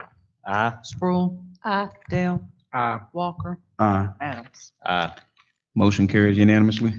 We'll now close item 8 and move on to item 9, which is discuss and consider approval of the preliminary plat of Bandera's Estates Phase 2, situated in the B Merchant Survey, abstract number 358, City of Mount Pleasant, Titus County, Texas, located at the northeast corner of the intersection of East 8th Street and North Lyon Avenue, and take any action necessary. If we can get that pulled up, there we go. There's the remainder of that property now. This is Bandera 2. And you can see where that notch is on the north end where the street was going to come in. So let's pull the plat up, the next slide. Here we go. So this is the Bandera 2. It's essentially going to have 28 residential lots, and one of the lots is going to be dedicated for detention. We've sort of implemented some more drainage requirements and having these things reviewed by our engineering folks. And so to meet the requirements for downstream drainage, without doing a study, they ended up having to do one of the lots as detention. So that's probably going to be sort of a wave of the future for the Mount Pleasant, that there's, to kind of control this downstream flooding issue, because the more we build, the more concrete we put out there, and there's a creek running through here, then we've got to address those issues and about detention itself. So you'll be getting those things more often in the near future. Even the plat earlier we looked at, there's potential we're going to have to put detention on that one, on that criminal justice center. So anyway, one of the lots ended up being used for detention. One of the other issues we had with meeting the requirements, all the lots do meet the requirements for the zoning. In this case, it's SF2, which means they have to be a minimum of 7,000 square feet. They all meet that. Again, he's going to build two streets coming in. The issue in the code, the subdivision ordinance requires the maximum length of a cul-de-sac to dead end is 400 feet. However, they are meeting the requirements for the fire turnarounds with these cul-de-sac designs. They're a 90 or 45 degree radius, or 90 degree radius across of it. So that gives the fire trucks, we worked with the fire chief on this, that gives them the ability to go in and make that turn and come back out without a problem. Technically, streets are become fire lanes as they are. When they come in, they're basically a fire lane anyway, because they're public right of way. But we need that space. So our code only addresses it at 400 as maximum. But the building code allows a greater distance in there. Fire code allows a greater distance in there for a turnaround. In case most of the cities I've seen use 600 feet or so, 600 to 800 feet, they both meet that. So we felt like this was essentially a waiver or a variance to the subdivision ordinance that you can grant based on the fact that they can meet the fire code, and they are doing that. So these turnarounds should meet that.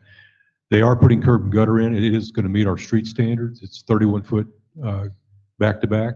So that will accommodate some on-street parking, but will still allow emergency purposes. A truck can still come down that width of that street and get in. I think that. I forgot from the last time. How many houses is on this second phase of this project? There's 28 lots, 28 houses that are going to be put in with this. Robert, on this phase. Now, the other phase with the replat, that was 3 other lots that are going to get built. Just 3, right? But this is 28. Okay. Robert, on this, since we know that there's a creek there that's low-lying land, what measures will be taken to ensure before foundations are poured and streets are laid that it's properly, the ground's properly packed well, so settlement and all that, because that's a soft area with all that water for all those years with the creek running through? Or is the plan still to let the creek flow underneath, or completely stop it up and reroute it? What are the plans with that? No, I mean, it's going to be basically, it's going to be, if you see on there, it's going to be considered a drainage easement, and it's on the plat. So you can't, essentially, the property owner is going to be restricted. He might be able to, he can't block it. He can't fence into it. That easement, we won't issue a building permit for a solid fence going into that easement to do any blocking. So they won't be able to get that.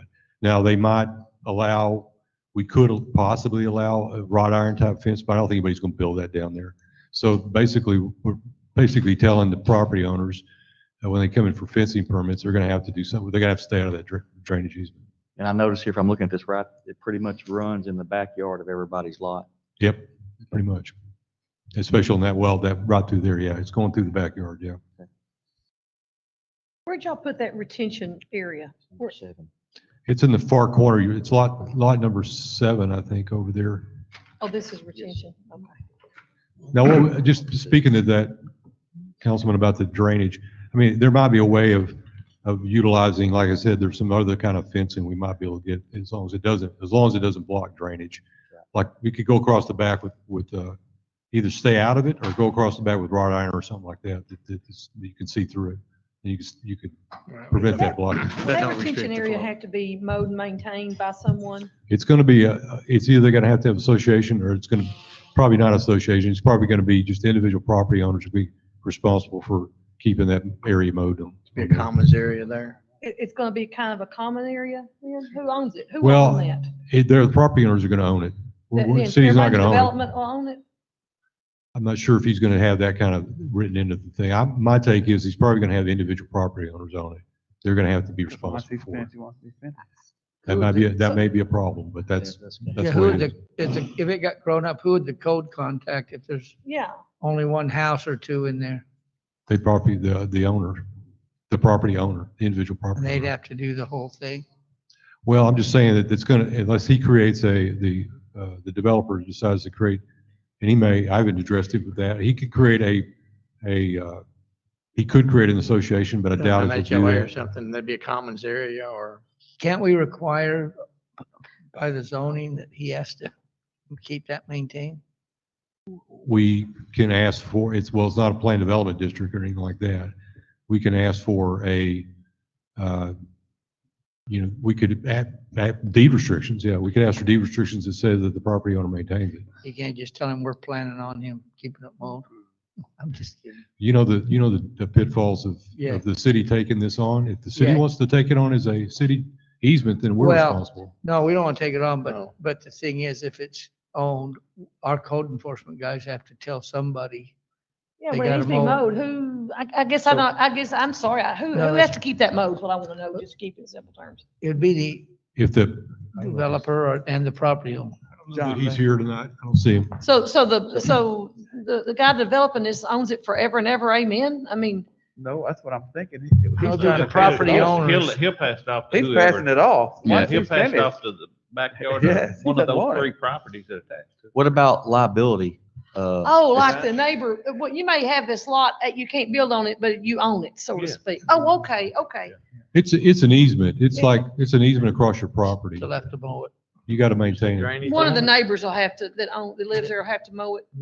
But there's like 4 or 5 properties that are touching this one lot that's designated as the retention pond. Yeah, it backs up to Oh, several lots. I'll back up. Okay. This is the preliminary plat. Okay. It's not the final plat. We will address the drainage issue with him on the detention pond. Yeah, that's going to be an issue. Either they're going to have, you're right. I'm sorry. I correct myself. There's going to have to be some property owner deed restriction or some property owner association that takes care of the detention pond. You're correct. That was my question. I'm sorry. That was my question. It says preliminary. When will you bring the final and to put the two together for me? Yeah, he'll have to have either association as a developer or he'll have to have them in that Bandera will have to create their own little association that takes care of the detention pond. Has he done that in the past with the other part? Do you know? No, he hasn't done that. They may not, this is phase 2, so they can separate that if they want to. And wouldn't there be a liability issue? Because that's like a swimming pool. They're open with no fence. What's going to be the requirements? That's a neighborhood that's going to probably have children at play. I don't know the grade on it yet. I'll have found out the grade on it. If it's more than like 5-to-1 slope, then we can require him to fence it. Okay. Okay. Any further discussion? Okay. I'm going to open the floor for a motion on this item. I move for the approval of the preliminary plat of Bandera Estate Phase 2. I'll second the motion. Okay, we have a first by Mr. Jerry Walker, and you guys tied that. I go to the runner. Which one second? You guys gave I him? second, Okay. yeah. Okay, you guys both said it at the same time, so. I have a first by Mr. Jerry Walker, second by Mr. Kalen Adams. All, Madam Secretary, please record the vote. Councilmember Chappelle. Aye. Sproul. Aye. Dale. Aye. Walker. Aye. Adams. Aye. Thank you, Robert. Thank you, We appreciate it, Rob. Okay, we'll go ahead and close item 9, then we'll move on to item 10, which is the consideration and approval of the finance ownership agreement with Conroy Tractor and Kansas State Bank to lease 5 grasshopper zero-turn mowers for 3 years. Can I ask y'all a question while Mikhail's coming up? You look at 10 and 11, and 13 and 14. They're very similar things. Would you all ever consider an option to put this under like all those 4 in the future, under a consent, where she comes up and describes each one, and then under one motion, you approve it all? Yes. Yeah. I like that better. Let's go with it. Okay, I'm gonna, do you want me to talk about all of them at the same time or individually? Or you can tell them all, and then they can Okay. vote Yeah. each one. All right. So we've been looking at, the items we had on for the mowers. We had in the budget, $15,500 to purchase, 2 mowers. I'm sorry, the 21,000, that one was for 21,700 to purchase 2 zero-turn mowers. When I was meeting with Ricky, just looking at the age of all the mowers that they had in the fleet, and they had about 4 mowers that were 10 years and older, had over 3,500 hours on them. They had one, and you have the list in front of you, and then they had 2 that was 6 years and older and had over 1,800 hours on them. And so these mowers are going down, they're having constant maintenance on them. We're spending a lot of money with them. And so I started looking to find out if we could do something very similar with the equipment that we do with, that we're doing with the cars with Enterprise. And so I met with both Austin Turf and Tractor, and we went down to Conroy's here locally to see what kind of deal they had. Both of them had very similar deals. And what they're going to do is we're going to lease the tractors for 3 years, and at the end of 3 years, these zero turns, they'll turn around and they will take them back and give us basically give us new equipment. Conroy's is the difference between Conroy's and Austin Turf. Austin Turf had John Deere's. Conroy is doing the grasshoppers. But with Conroy's, we would actually own them outright after 3 years. If we wanted to keep them, we basically pay them $1, and we could keep those and just keep on driving them if we wanted to. Or he would turn around and give us basically the residual value on our lawnmower. So he said that we would probably have roughly around 1,800 hours on them, and he figured the value on them would be about $3,500 on them. And then we could just turn around and get another 5 new zero turns for the same amount. So I felt like going, and also the zero turns were a little bit cheaper from Conroy's. So I spoke with our parks guy, and Ricky and Mikhail went and talked to these guys. Yes, we did. It's not our And parks guy. I'm sorry, Ricky. And he felt like the grasshoppers would work really well for his operation. And so we were able to, we felt like going with the mowers for the 3 years would be a better option. And so with that, that would bring us down to a lease payment of, well, for the first year, we would only have to pay $4,250. And then after that, it would be $13,000. So that actually created quite a bit of savings in our budget this year. And so when we were looking at it, he started looking at some other equipment that he would need for the park. And so while we were talking with Austin, there was some pro gators that he would need. So that brings us over to the other one, which is the pro gators for, he needs those, two of them to do some work for just carrying stuff around, seeding, grassing, fertilizer, whatever he needs to carry the equipment around the parks. I know right now they were saying that one of these older tractors, they were using that as one of their spreaders and stuff because the blades and stuff didn't work underneath of it. So we're going to get rid of 6 of these tractors, and we're only going to get 5 of them here, but we're going to replace one of them with one of these pro gators over here, and then we're going to get another pro gator that will help out at the park, out at the new park. So, and then we're going to be able to get that with part of this 21,000 that we budgeted for this this year. So that's what we propose to do from Austin Turf, is to get these, and this will be the same type of lease. It'll be a fair market value lease where we'll get the pro gators, and then at the end of the 3 years, they will, if we want to purchase them, they'll look at what the fair market value lease is of it, and or they'll turn them in and we can get new gators on those as well. We also, at the same time, over at the airport, we had budgeted 15,500 for a mower over there. This one is a little bit bigger mower with a 72-inch cutting deck. He was able to get us a really good lease. It's going to be the same type of lease, and we will be able to get that one for $4,825 on a 3-year plan. So that will be able to give us some savings. Again, it'll be the same type of deal.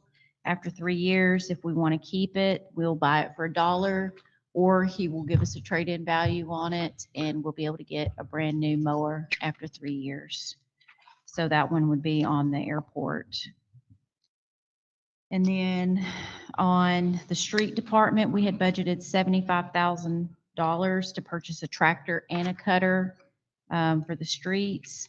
Conroy was able to give us a 3-year one on that for $26,179.81, and that was for the New Holland Workmaster 126 cab tractor and a Rhino hydraulic driven bank rotary cutter.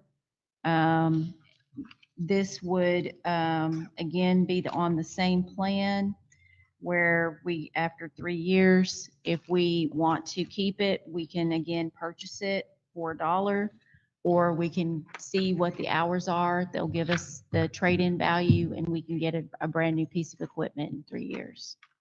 So these are basically what we're trying to do, is replace this old aging equipment that we have, reduce the maintenance cost, and save the money on the budget, and be able to put us on a replacing schedule to where we're replacing these equipments every 3 years, and keeping our maintenance costs down on these. And we recommend approval.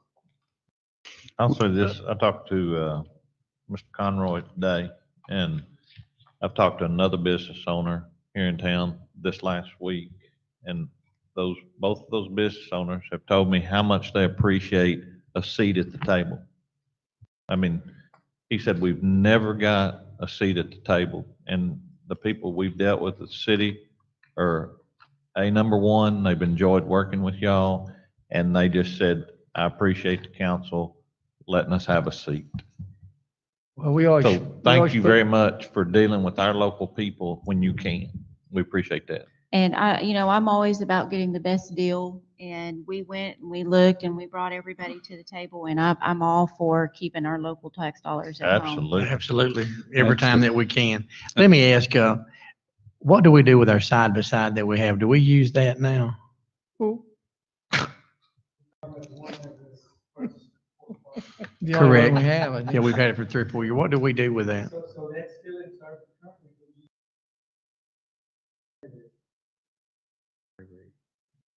Wow. Pulls the tank. Pulls the tank.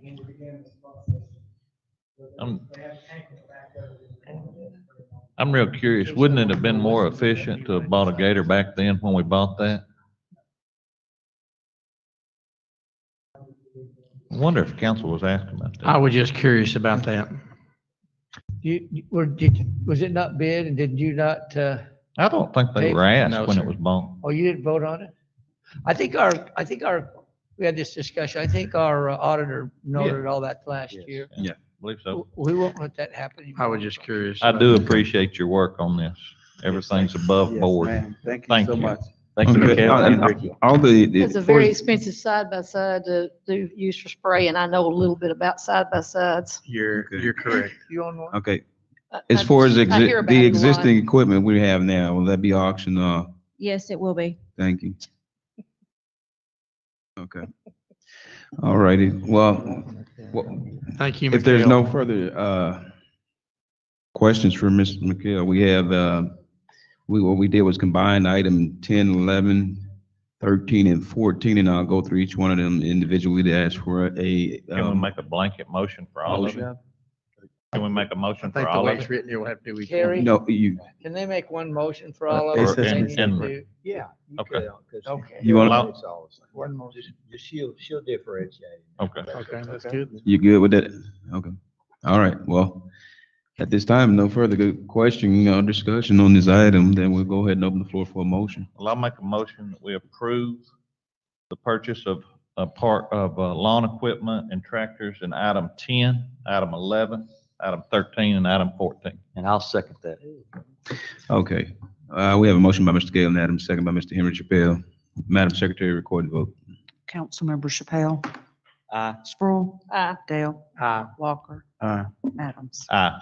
And I'll just add one more thing. Thank you, Conroy Tractor and Austin Turf, for working Absolutely. with the city also we appreciate them and what they do for us. Absolutely. They're good corporate citizens. Okay. Okay. Motion carried unanimously for items 10, 11, 13, and 14. We'll now close those items and move on to the next item, which is item 16, which is the city manager's report. I have nothing tonight unless y'all have any questions. Do we have any questions for the city manager? Ed, just give you an update. I did talk to Elliott's, and they're just waiting on Ford to get them the legal Yeah. language for the actual Right. agreement. They have all the numbers together. It's just the language for the lease agreement. We have another 100,000. We're waiting Right. for that. So I just want you to know, I talked to them the other day, and again, they appreciate having an opportunity to be a part of this. Okay, we'll go ahead and close item 16, city manager's report. This time, we'll move on to executive session pursuant to Open Meetings Act, Chapter 551, Texas Government Code. The city council will recess into the executive session. This is a closed meeting to discuss the following, which is litigation, to consult with the city attorney concerning legal matters, Texas Government Code 551.071.